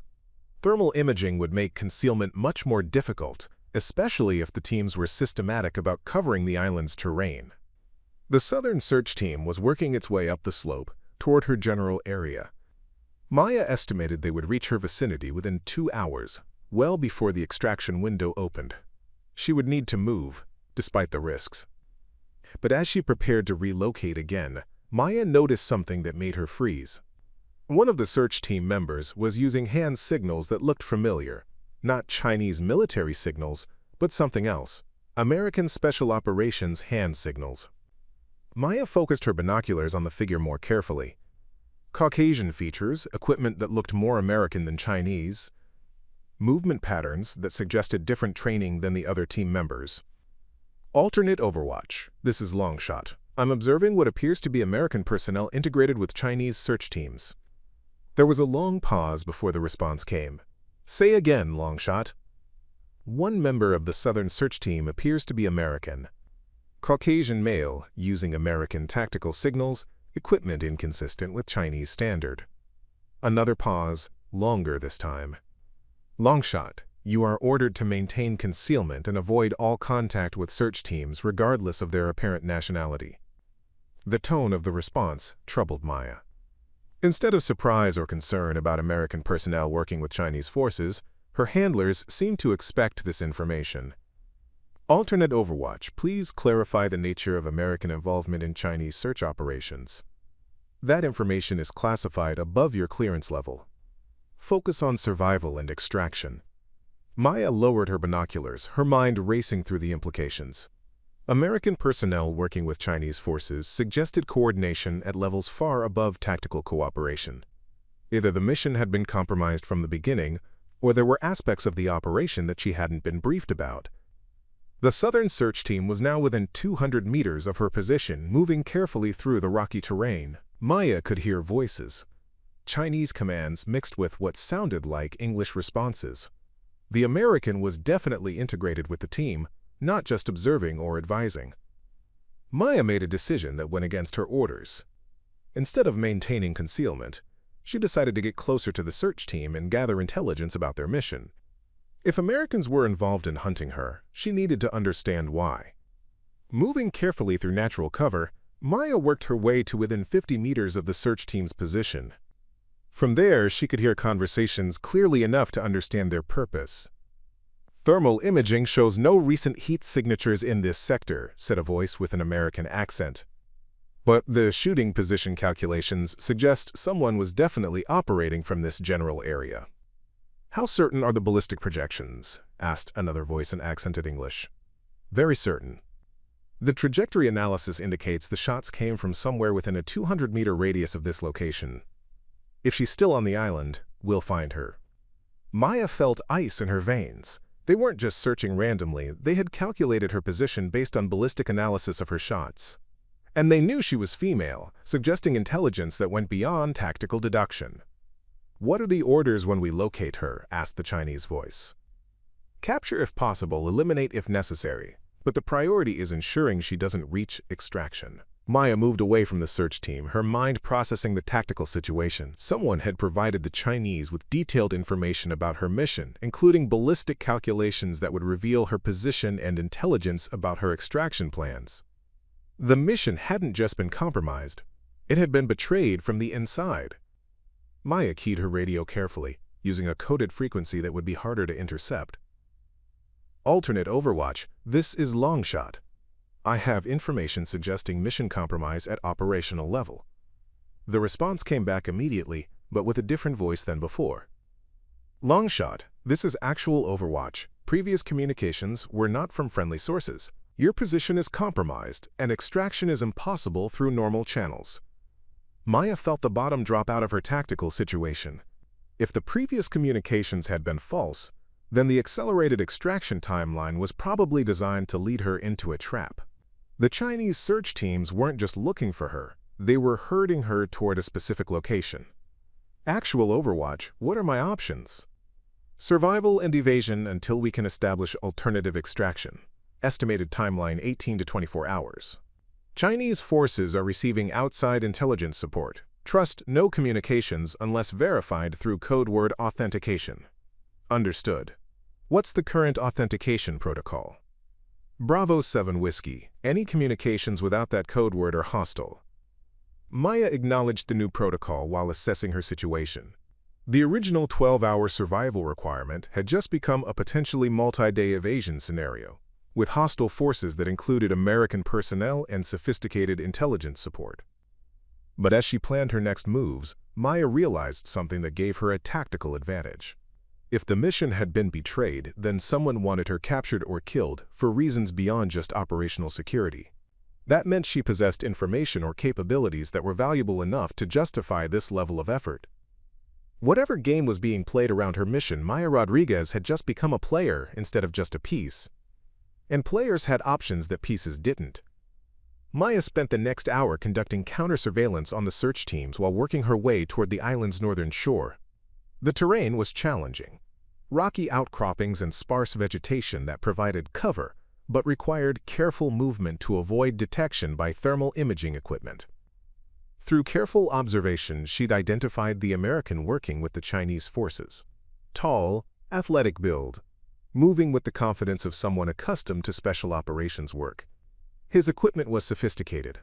Military-grade thermal imaging, encrypted communications, and what appeared to be real-time intelligence updates. Most disturbing was his obvious familiarity with her mission parameters. He was directing the Chinese teams to specific locations based on detailed knowledge of sniper hide requirements and extraction protocols. This wasn't someone who had been briefed recently. This was someone who had been involved in mission planning from the beginning. Maya's radio crackled with the authentication protocol she'd been given. "Longshot, this is actual Overwatch, Bravo 7 Whiskey. Situation update." "Copy, actual Overwatch. Go ahead." Chinese search efforts are being coordinated through compromised intelligence channels. The individual you identified is believed to be a former American Special Operations officer working as a contractor for Chinese intelligence services.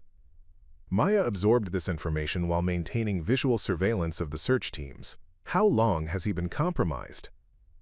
Unknown, but potentially months or years. This suggests your mission may have been anticipated and prepared for well in advance. The implications were staggering.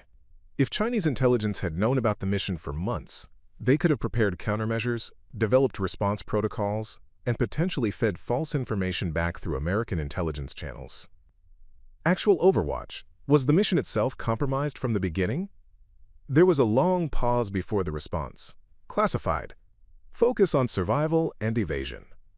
Maya recognized the tone, bureaucratic deflection that usually meant the answer was yes but couldn't be officially acknowledged.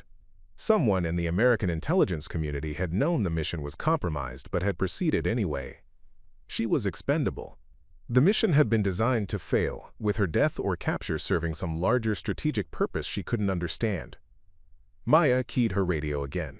Actual Overwatch, I need to understand the full tactical situation. If this mission was expected to fail, what was the real objective? Long shot. Maintain communication discipline. Your survival is the current priority. But Maya was past accepting evasive answers. She'd made impossible shots, completed her mission objectives, and was now being hunted by people who should have been on her side. Someone owed her an explanation. Actual Overwatch, I'm requesting immediate contact with Captain Martinez. Authentication protocols indicate you have the authority to patch that communication. Another long pause. Captain Martinez is unavailable. Continue evasion protocols. Maya's tactical training told her to follow orders and focus on survival. But her instincts told her that following orders had gotten her into this situation in the first place. She made a decision that violated every protocol she'd been taught. Instead of evading the search teams, she was going to capture intelligence from them. The American operative had separated from his Chinese teammates, moving to a position where he could coordinate search efforts through encrypted communications. Maya worked her way to within 30 meters of his position, close enough to observe his activities and potentially intercept communications. Through her binoculars, she could see him using a sophisticated communication system that definitely wasn't standard Chinese military equipment. The antenna configuration and display characteristics suggested American-made intelligence gear, possibly the same type of system her own handlers were using. Maya activated a recording function on her equipment and focused a directional microphone toward the operative's position. If she could capture intelligence about the broader operation, she might understand what was really happening. Control, this is Asset 7, she heard through the audio pickup. Target area search is proceeding on schedule. No contact with primary subject yet, but thermal tracking indicates recent activity in grid squares 4 and 7. The voice was clearly American, but he was reporting to someone designated as Control rather than using Chinese communication protocols. Maya wondered if he was actually working for Chinese intelligence or for some other organization entirely. Understood, Asset 7. What's the status on alternate extraction interdiction? Maritime units are in position to intercept any submarine extraction attempts. Air assets are standing by for immediate deployment if the subject attempts to signal for pickup. Maya felt cold certainty settle over her. Not only was her current position compromised, but her extraction routes were blocked as well. Someone had planned this operation to ensure she couldn't escape regardless of how successfully she completed the mission. Control, requesting clarification on endgame protocols. Are we maintaining the capture priority, or has the situation evolved? Capture remains primary objective. The subject possesses information that could compromise additional operations. If capture is not feasible, elimination is authorized.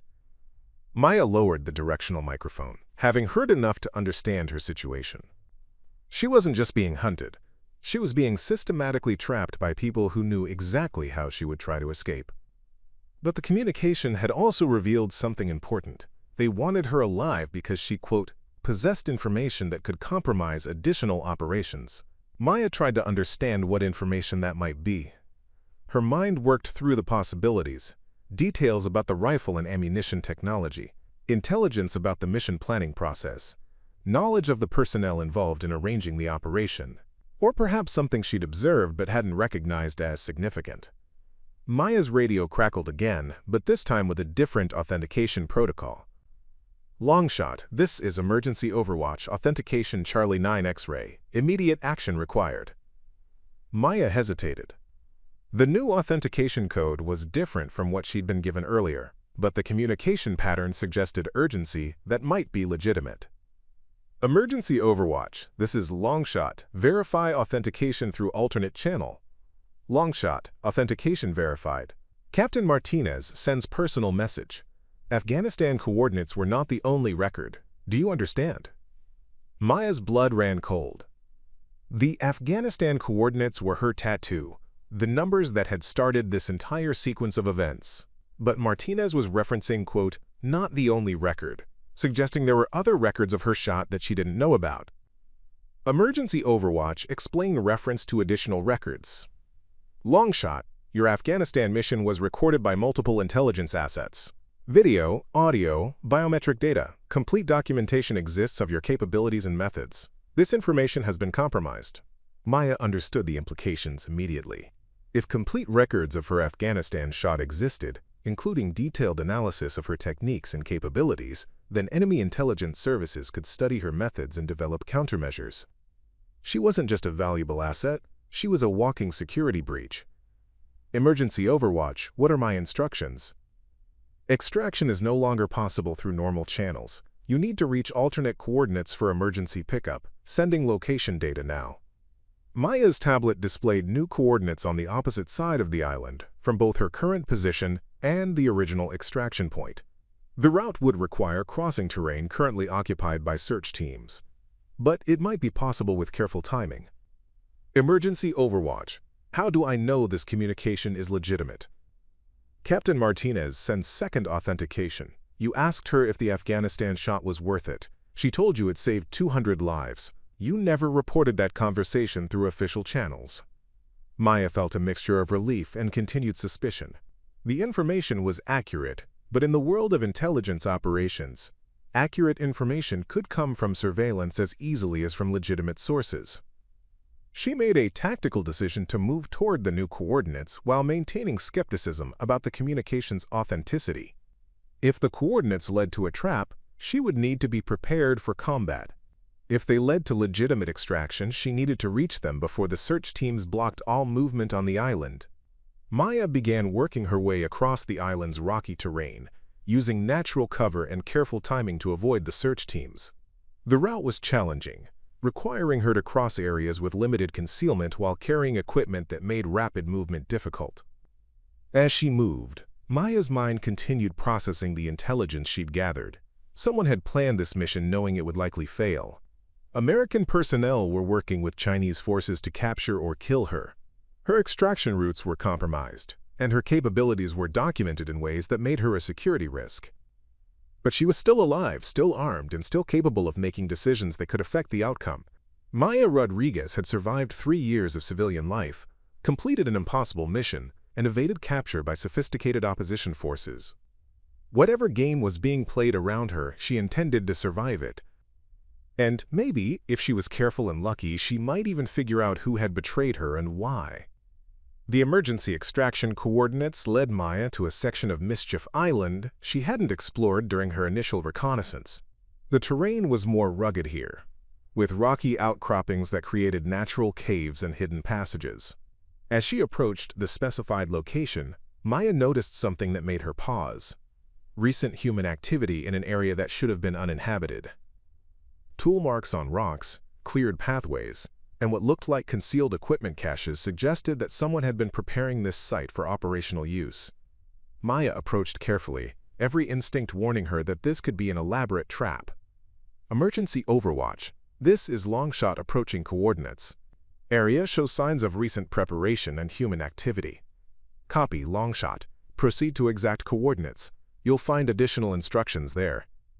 Maya reached the specified location and discovered a carefully concealed entrance to what appeared to be an underground facility. The opening was hidden among natural rock formations, but the construction was clearly artificial. Someone had invested significant time and resources in creating this hidden position. Inside the entrance, Maya found a waterproof container with written instructions and additional equipment. The message was handwritten on paper. No electronic communications that could be intercepted or jammed. Maya, if you're reading this, the mission has been compromised as we expected. This facility was prepared as a contingency. You'll find everything you need for extended survival and alternative extraction. Trust no electronic communications from this point forward. SM. The initials matched Captain Martinez, and the handwriting looked consistent with official documents Maya had seen before. But in the current environment of deception and betrayal, she couldn't be certain of anything. Maya explored the underground facility carefully, weapon ready for immediate use. The space was larger than she'd expected, multiple chambers carved from natural rock formations and reinforced with modern construction materials. Someone had clearly spent months preparing this location. She found supplies, equipment, and most importantly, an alternative communication system that appeared to be independent of the compromised networks she'd been using. But before trusting any of it, Maya conducted a thorough security sweep to ensure the facility wasn't under surveillance. The underground shelter was clean. No electronic monitoring devices, no signs of recent intrusion, no indications that hostile forces knew about its existence. Either this was the most sophisticated trap ever constructed, or it was genuine emergency preparation by people who had anticipated mission compromise. Maya activated the alternative communication system, which immediately displayed a message waiting for her arrival. Longshot, if you're reading this, proceed to communication chamber and activate secure link. Authentication. Afghanistan shot was 4,247 meters, not the 4,200 publicly reported. Details matter when lives depend on precision. Actual overwatch. The specific detail about her record shot was something that wouldn't be in official reports. The publicly acknowledged distance was rounded to 4,200 meters, but Maya's actual measured distance had been 4,247 meters. Only someone with access to her personal debriefing reports would know that detail. Maya proceeded to the communication chamber and activated the secure link. A voice came through immediately. Captain Martinez, unmistakably, without the electronic distortion that had characterized other communications. Maya, thank God you made it to the facility. Captain Martinez, how do I know this communication is secure?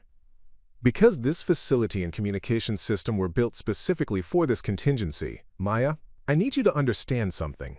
Your mission was genuine, but we suspected from the beginning that it had been compromised by hostile intelligence services. Maya felt a mixture of relief and anger. You sent me on a mission you knew was compromised? We sent you on a mission that we needed to complete despite the compromise. The radar installation had to be destroyed, and you were the only person capable of making that shot. But we also prepared contingencies for your survival when things went wrong. What about the Chinese search teams, the American operative working with them? The American is a former CIA contractor named David Reeves. He's been selling intelligence to Chinese services for at least 2 years. We've been feeding him false information while building a case against him. But your mission forced us to accelerate our timeline. Maya absorbed this information while monitoring the facility's security systems. What's my status now? Preparing and narrating this type of story took us long efforts and hard work. So if you are enjoying the story, please consider subscribing to our channel. Officially, you're missing in action, presumed dead. The Chinese think they're hunting a ghost, and Reeves thinks he's tracking intelligence that we've allowed him to steal.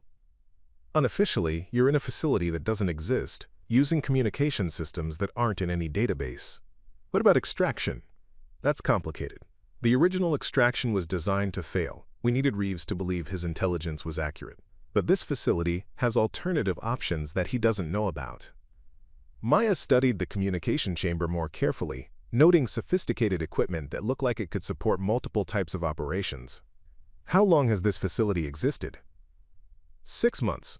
We built it when we first suspected Reeves was compromised. The mission planning was real, but we prepared for the possibility that everything would go wrong. Captain, I need to understand something. You said I possessed information that could compromise additional operations. What information?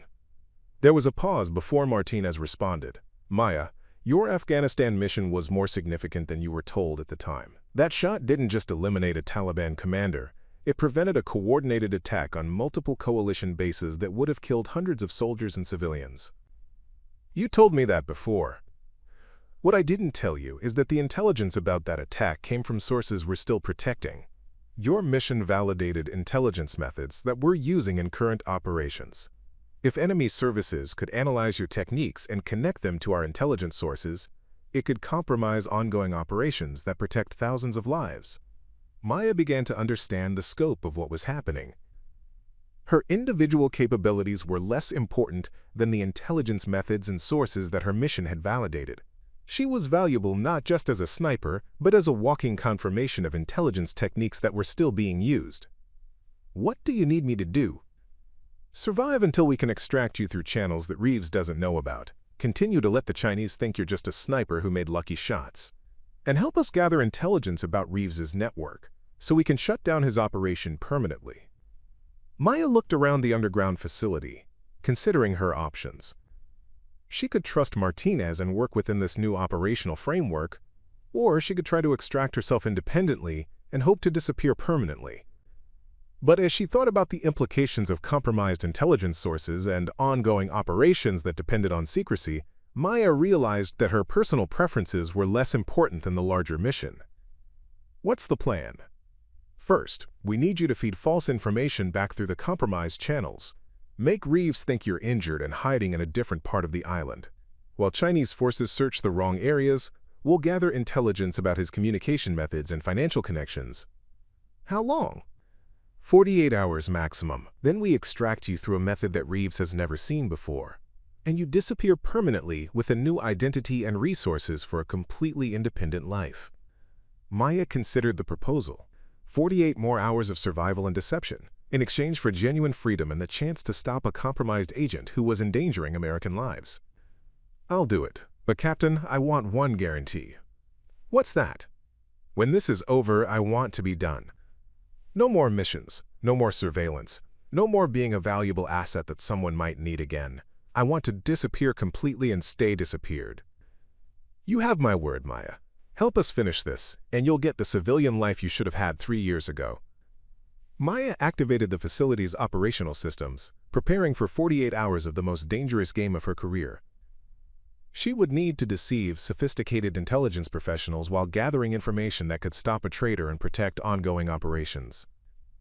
But as she began planning her next moves, Maya realized that for the first time since this mission began, she understood the stakes and trusted the people giving her orders. That made all the difference in the world. Maya spent the first 6 hours in the underground facility studying the intelligence files that Martinez had provided about David Reeves and his network. The former CIA contractor had been selling American secrets for at least 2 years, providing Chinese intelligence with information about ongoing operations, personnel identities, and tactical methods. Most disturbing was the scope of his access. Reeves had worked on dozens of classified operations, giving him knowledge that could compromise agents and sources worldwide. Maya's mission had been one small part of a much larger counterintelligence operation, designed to identify and neutralize his network.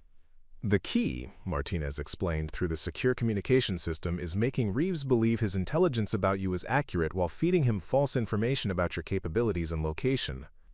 Maya studied the tactical requirements. She would need to create evidence of her presence in locations where she wasn't hiding, communicate false information through channels that Reeves was monitoring, and maintain the illusion that she was a wounded sniper desperately trying to escape. What specific intelligence do you want me to feed him? We want him to believe you're hiding in the island's eastern caves, that you're injured from the Chinese search efforts, and that you're planning to signal for extraction tonight at coordinates we'll provide. Maya understood the strategy. If Reeves directed Chinese forces to the wrong location for her extraction attempt, it would confirm his role as their intelligence source, while giving American forces the opportunity to observe his communication methods. How do I plant the false information? Use the compromised radio channels that Reeves has been monitoring. Make it look like you're trying to be stealthy but failing due to injury and stress.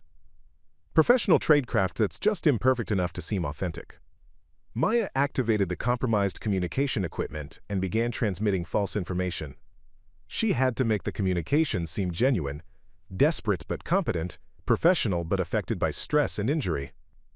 Any station, this is Longshot requesting emergency medical extraction, Maya transmitted on the compromised frequency.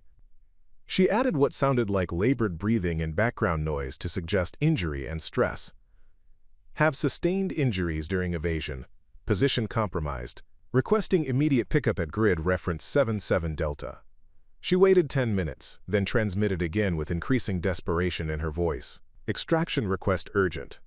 Chinese forces closing on position.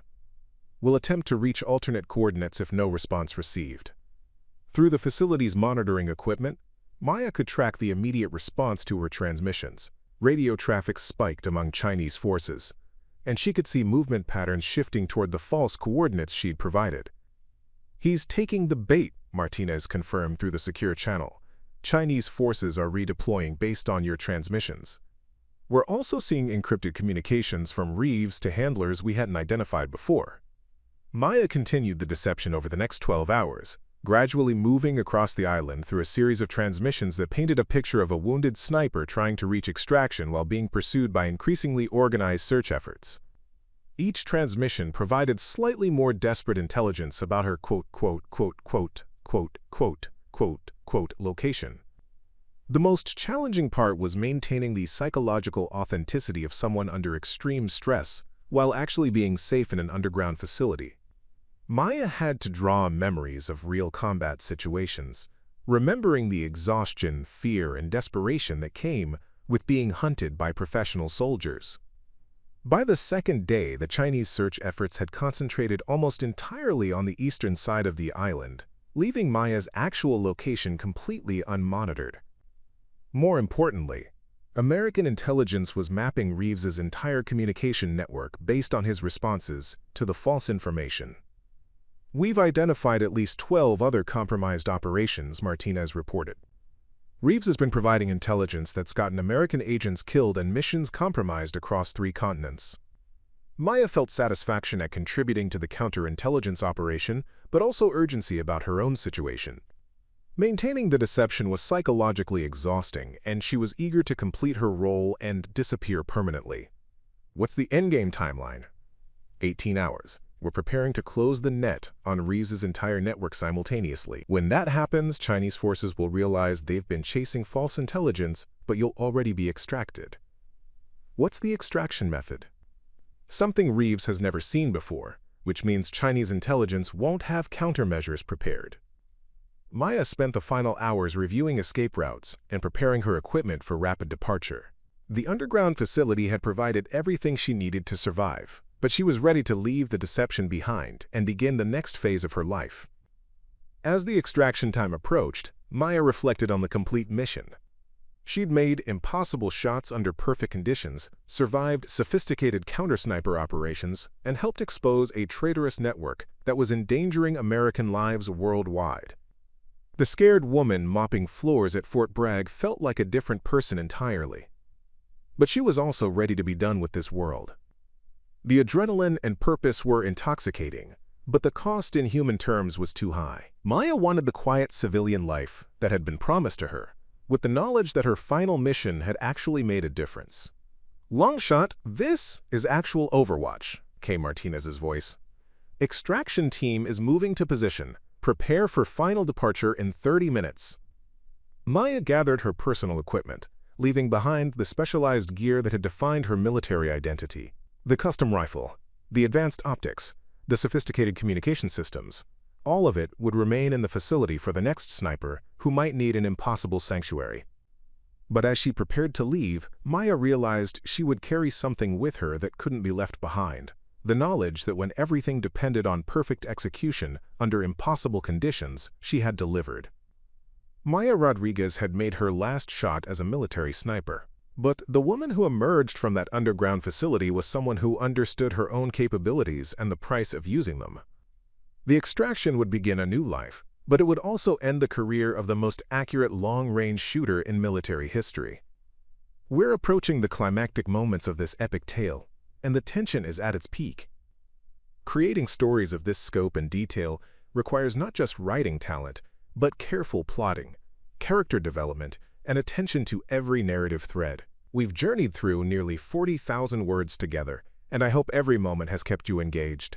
If this story has drawn you in and kept you listening, please show your appreciation by liking this video and subscribing to our channel. Share this epic with anyone who loves immersive storytelling, and hit that notification bell for more incredible adventures. Now let's witness how everything comes together in these final, crucial moments. The extraction came at dawn, with mist rising from the South China Sea and Chinese patrol boats still searching the wrong side of Mischief Island.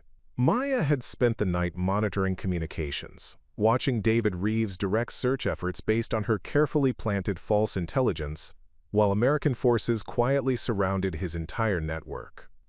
"Longshot, extraction team is on station," Martinez's voice came through the secure communication system. "Proceed to surface coordinates for pickup."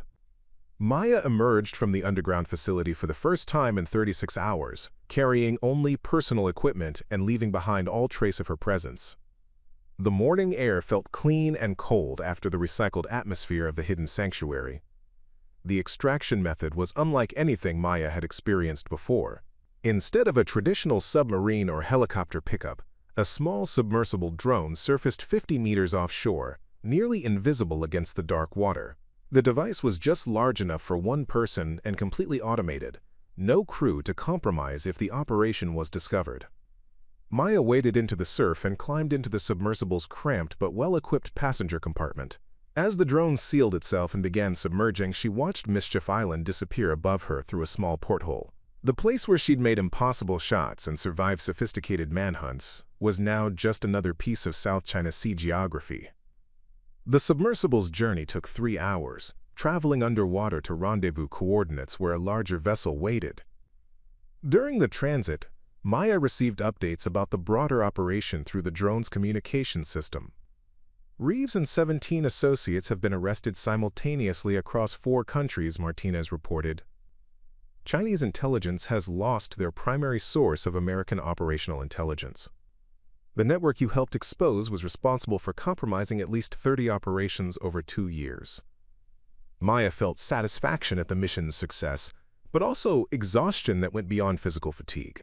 The psychological strain of living multiple deceptions while maintaining operational effectiveness had taken its toll. The submersible surfaced alongside what appeared to be a civilian research vessel, but Maya recognized the subtle modifications that indicated military purpose. She was transferred quickly and efficiently, with no ceremony or acknowledgement of the mission's historic significance.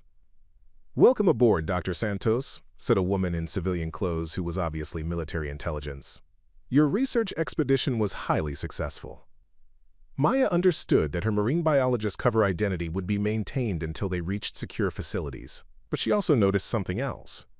The woman had used her cover name with genuine respect, not the casual dismissal that often characterized how intelligence personnel treated expendable assets. During the voyage back to American waters, Maya received her final mission debriefing from Captain Martinez via secure video link. The conversation took place in a small but well-appointed cabin that felt more like a hotel room than military accommodation. "Maya, I want you to understand the full scope of what you accomplished," Martinez began. "Your shots disabled Chinese radar capabilities that could have threatened our allies for years. But equally important, your survival and the intelligence we gathered through Reeves's attempts to capture you have protected American operations worldwide. What happens to Reeves?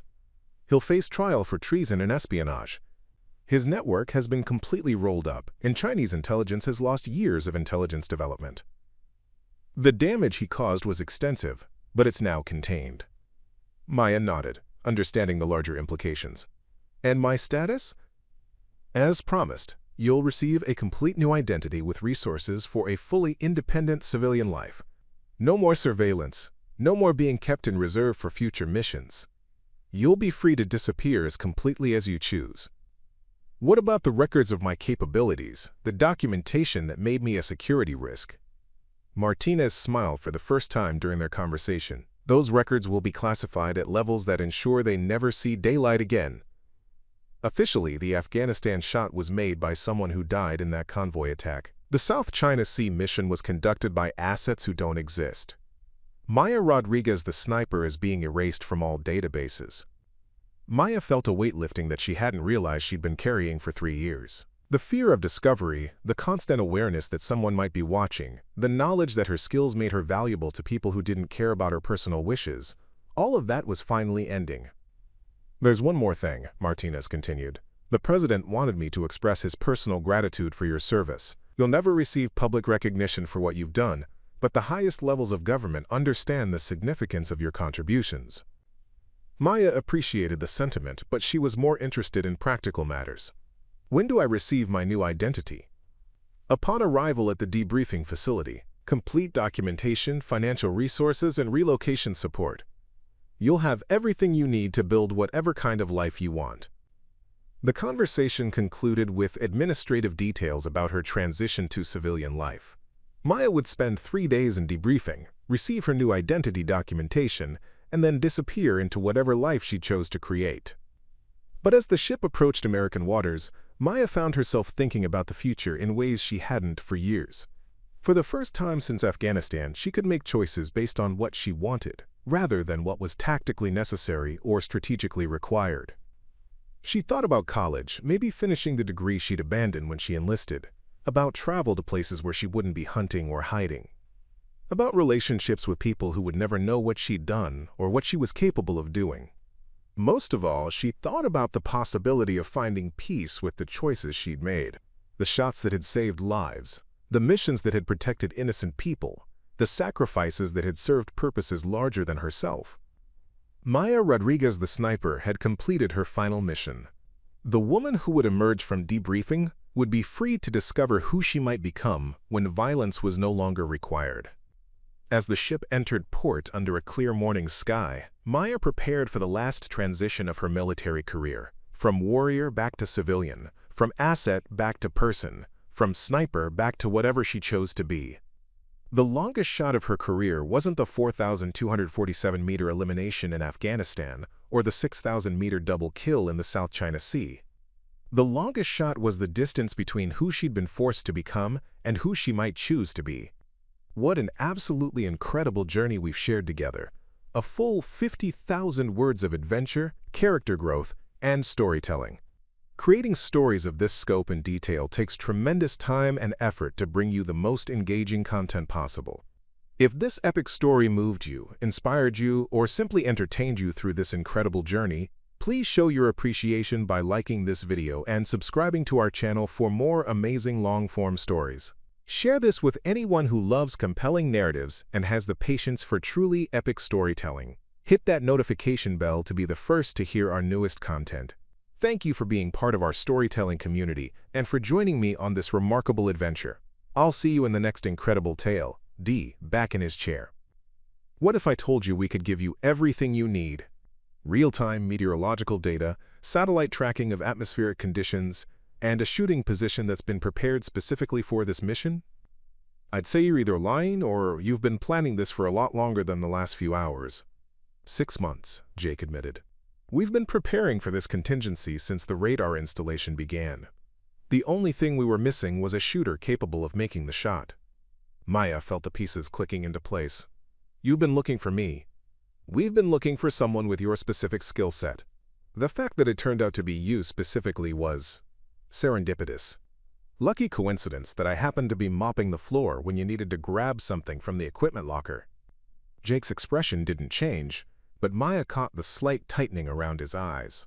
I may have been notified that an individual matching certain criteria had been working at this facility. By who? That's classified above my pay grade. But someone's been keeping track of you, Maya. Someone who thought you might be needed again someday.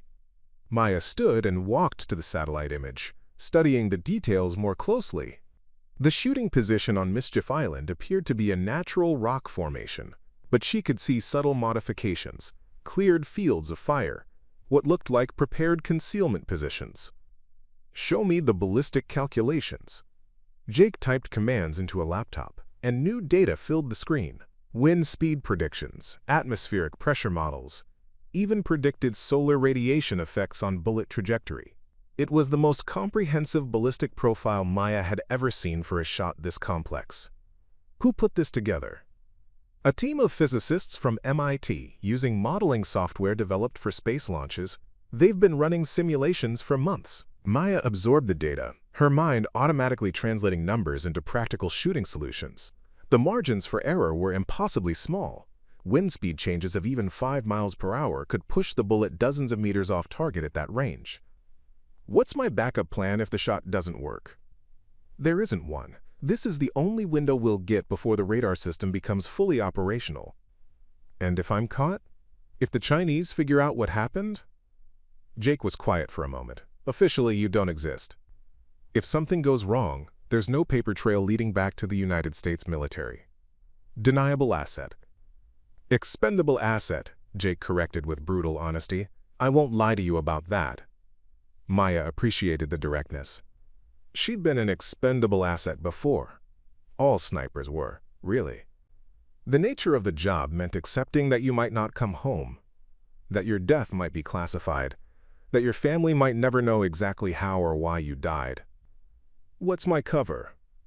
Marine Research Expedition. You'll be Dr. Maria Santos, a oceanographer studying coral reef development on uninhabited islands. Complete background, research credentials, even published papers in your name. How long do I have to prepare? Transport leaves in 18 hours. You'll have 2 days on location to set up and confirm the shooting solution. Maya turned back to the tactical display, studying the image of Dr. Chen Wei that had appeared alongside the radar installation. He looked like a grandfather, with wire-rimmed glasses and graying hair. In the photo, he was smiling at something off camera. She wondered if he had children, grandchildren, if he knew that his expertise had made him a target. It was the part of the job she'd never gotten used to, the humanity of the people at the other end of her scope. They weren't just targets or threats. They were people with families, hopes, problems, inside jokes. But they were also people whose continued existence posed a threat to others, and that was the calculus that made her job possible. I need to see the rifle. Jake led her deeper into the building, through more secure doors and down a staircase that ended at what looked like a small armory. Weapons racks lined the walls, filled with everything from standard-issue M4 carbines to exotic prototype systems Maya didn't recognize. In the center of the room, laid out on a specially designed table, was the most beautiful rifle Maya had ever seen. Macmillan TAC-50A2 with custom modifications, Jake said, his voice carrying the reverence of someone who understood precision equipment. Free-floating barrel, custom trigger assembly, and a scope system that incorporates real-time atmospheric data from satellite feeds. Maya approached the weapon like she was meeting an old friend. The rifle was massive, over 4 feet long and weighing nearly 30 pounds, but perfectly balanced. She lifted it carefully, feeling the quality of the craftsmanship in every component. Who modified it? Best gunsmith in the business. Former Marine, now works exclusively for operations like this. Jake handed her a small device that looked like a smartphone. This interfaces with the scope. It'll give you real-time wind data, atmospheric pressure readings, even predicted target movement based on behavioral analysis. Maya sighted down the rifle, testing the trigger pull. It was perfect, crisp, clean break with no creep or over-travel. The scope was unlike anything she'd used before, with displays that could overlay trajectory data directly onto the target image. What's the ammunition? Custom match-grade .50 BMG rounds, loaded specifically for extreme-range work. Heavier bullets, specialized propellant, optimized for ballistic coefficient. She examined one of the cartridges. It was noticeably different from standard military ammunition. Longer, heavier, with modifications she could see in the bullet design. Effective range? In ideal conditions, tested to 8,000 meters, but conditions are never ideal. Maya nodded, hefting the rifle again. It felt right in her hands, like it had been built specifically for her, which, she realized, it probably had been. There's something else, Jake said. The mission isn't just about eliminating Dr. Chen. During the same calibration window, you'll need to disable the radar array itself. With a sniper rifle? The array has a critical junction box that controls the entire system. It's about the size of a briefcase, positioned on the exterior of the main structure. Destroy that, and the radar goes down even if they bring in another technician. Maya lowered the rifle, staring at Jake. You want me to make 2 precision shots at 6,000 meters within a 15-minute window, one at a moving human target, one at a small electronic component. That's the mission. She was quiet for a long moment, processing the tactical requirements. It wasn't just difficult. It was approaching the theoretical limits of what was possible with conventional weapons. But as she held the custom rifle, feeling its perfect balance and imagining the challenge of the shot, she felt something she hadn't experienced in 3 years. She felt alive. I'll need complete meteorological data for the target area, updated every hour until the mission. Done. I want to test fire this rifle before I leave, at least 50 rounds, at various ranges. There's a 2,000-meter range 30 minutes from here. We can be there in an hour.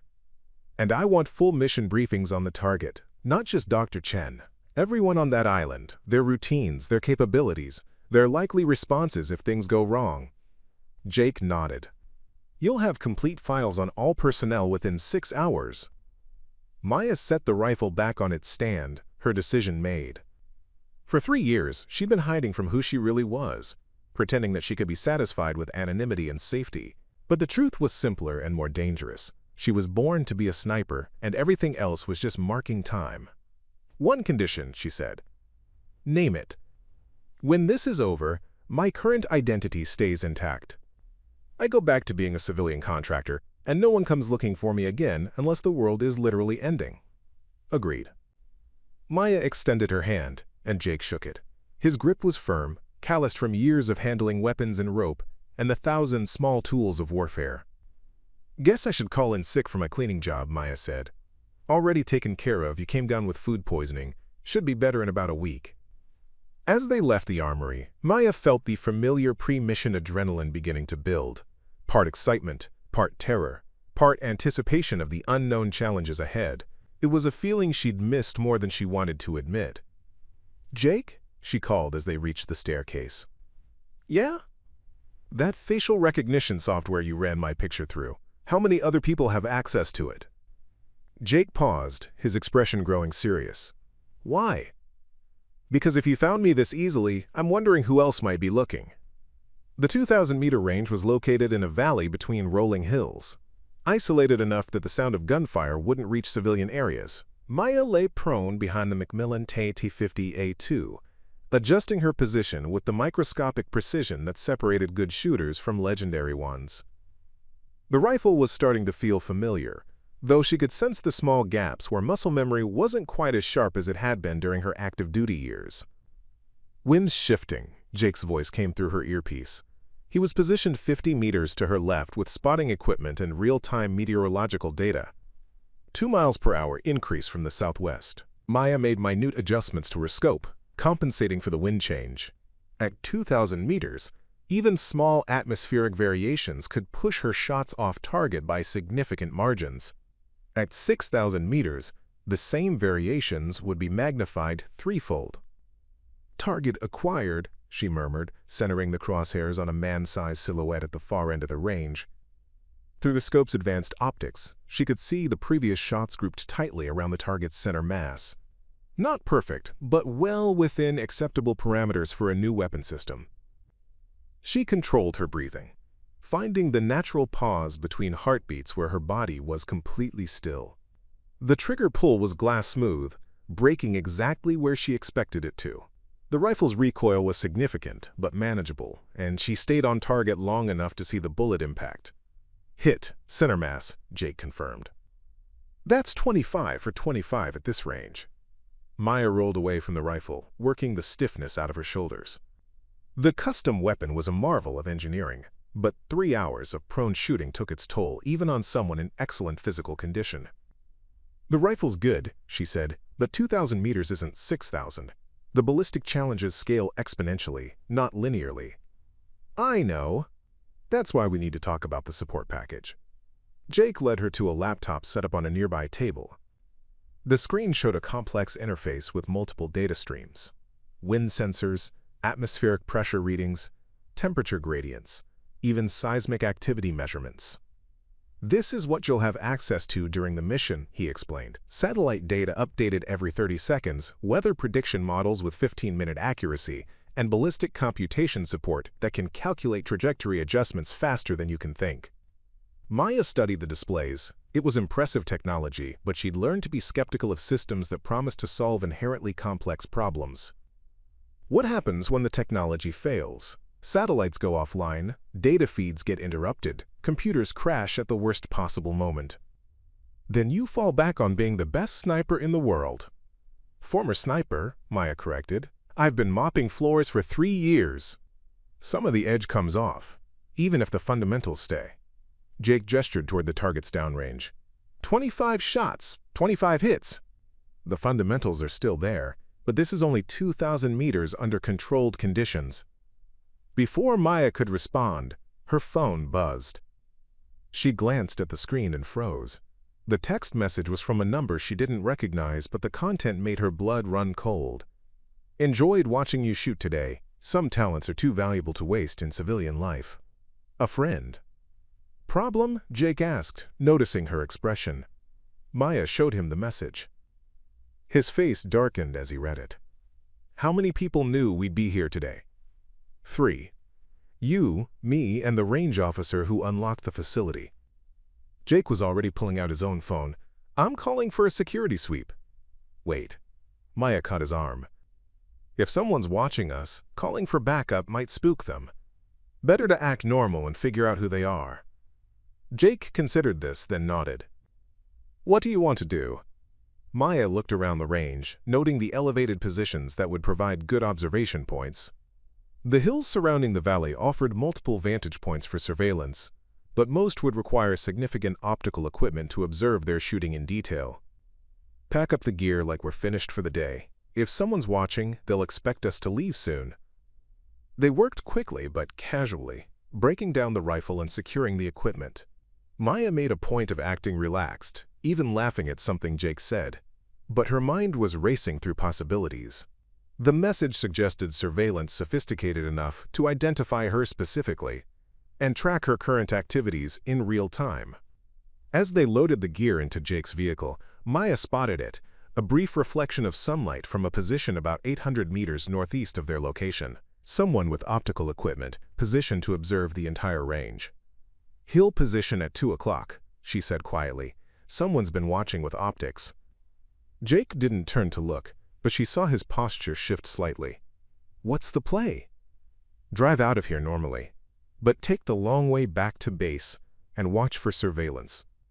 The drive back took them through rural North Carolina countryside, past farms and small towns that looked like postcards from an earlier era of American life. Maya watched the mirrors carefully, looking for vehicles that stayed with them too long or showed signs of professional surveillance techniques. Clean so far, she said after 20 minutes, but that doesn't mean we're not being tracked by other means. You think someone's compromised the mission? Maya considered the question carefully. The timing of the message was too perfect to be coincidental. Someone had known exactly when and where to observe her, and they'd had the technical capability to watch from significant distance. I think someone's been watching me for longer than just today. Jake's phone rang, interrupting her thoughts. He answered with a terse Morrison, then listened for several seconds before responding with a string of military acronyms Maya didn't recognize. That was Captain Martinez, he said after ending the call. She wants to see you immediately. Maya's heart rate spiked. Captain Sarah Martinez was the woman who'd offered her a new identity in that German hospital. The person responsible for her transition from KIA soldier to civilian contractor. If Martinez was involved in this mission, it meant the stakes were higher than Jake had indicated. Where? The same building we just left, but this time we're going to the basement. The elevator descended for what felt like much longer than the building's apparent height would suggest. Maya counted floors, past the ground level where they'd been earlier, past what should have been the basement, continuing down into what had to be a significant underground facility. How deep does this place go? She asked. Deep enough, Jake replied. This facility has been expanding for decades. Started as a Cold War bunker, now it's something else entirely. The elevator finally stopped, and the doors opened onto a corridor that looked more like a starship than a government building. LED strips provided clean, bright lighting, and the walls were lined with the kind of advanced monitoring equipment that suggested serious money and serious purpose. Captain Sarah Martinez was waiting for them in a conference room that could have hosted the Joint Chiefs of Staff. She looked exactly as Maya remembered, sharp-eyed, silver-haired, with the bearing of someone accustomed to making decisions that affected thousands of lives. But there was something different about her now, a tension that Maya hadn't seen during their previous encounters. Maya, Martinez said, standing as they entered. Thank you for coming. Did I have a choice? Martinez smiled, but it didn't reach her eyes. There's always a choice, though some choices are easier to live with than others. Maya took the seat across from Martinez, noting that Jake positioned himself where he could watch both women and the room's entrance. Whatever was happening here, it involved more than just the mission in the South China Sea. "You received an interesting text message today," Martinez said without preamble. "You've been monitoring my communications." "We've been monitoring communications around this facility since we began planning the operation. Your message was concerning." Martinez activated a wall display that showed the text message Maya had received, along with technical analysis data. Source location, transmission routes, digital forensics information that meant nothing to Maya but clearly worried the intelligence professionals. The message was sent through an encrypted proxy service, bounced through servers in 7 different countries, and funded with cryptocurrency that's been laundered through offshore accounts. This isn't casual surveillance, it's professional-grade intelligence work. Maya felt a chill that had nothing to do with the air conditioning. Who's watching me? That's what we're trying to figure out. But whoever it is, they have access to information they shouldn't. The fact that you are at that specific range, using that specific weapon, at that specific time, that's operational intelligence that was restricted to a very small group. Jake leaned back in his chair, watching Maya process the implications of what Martinez had revealed. "The bottom line," Martinez continued, "is that your cover may be blown wider than we initially thought, but that also means this mission has become even more critical. If hostile intelligence services know about you, we need to complete this operation and get you to safety before they can act on that knowledge." Maya stood up, her decision crystallizing. "When do we leave?" 6 hours, Jake said.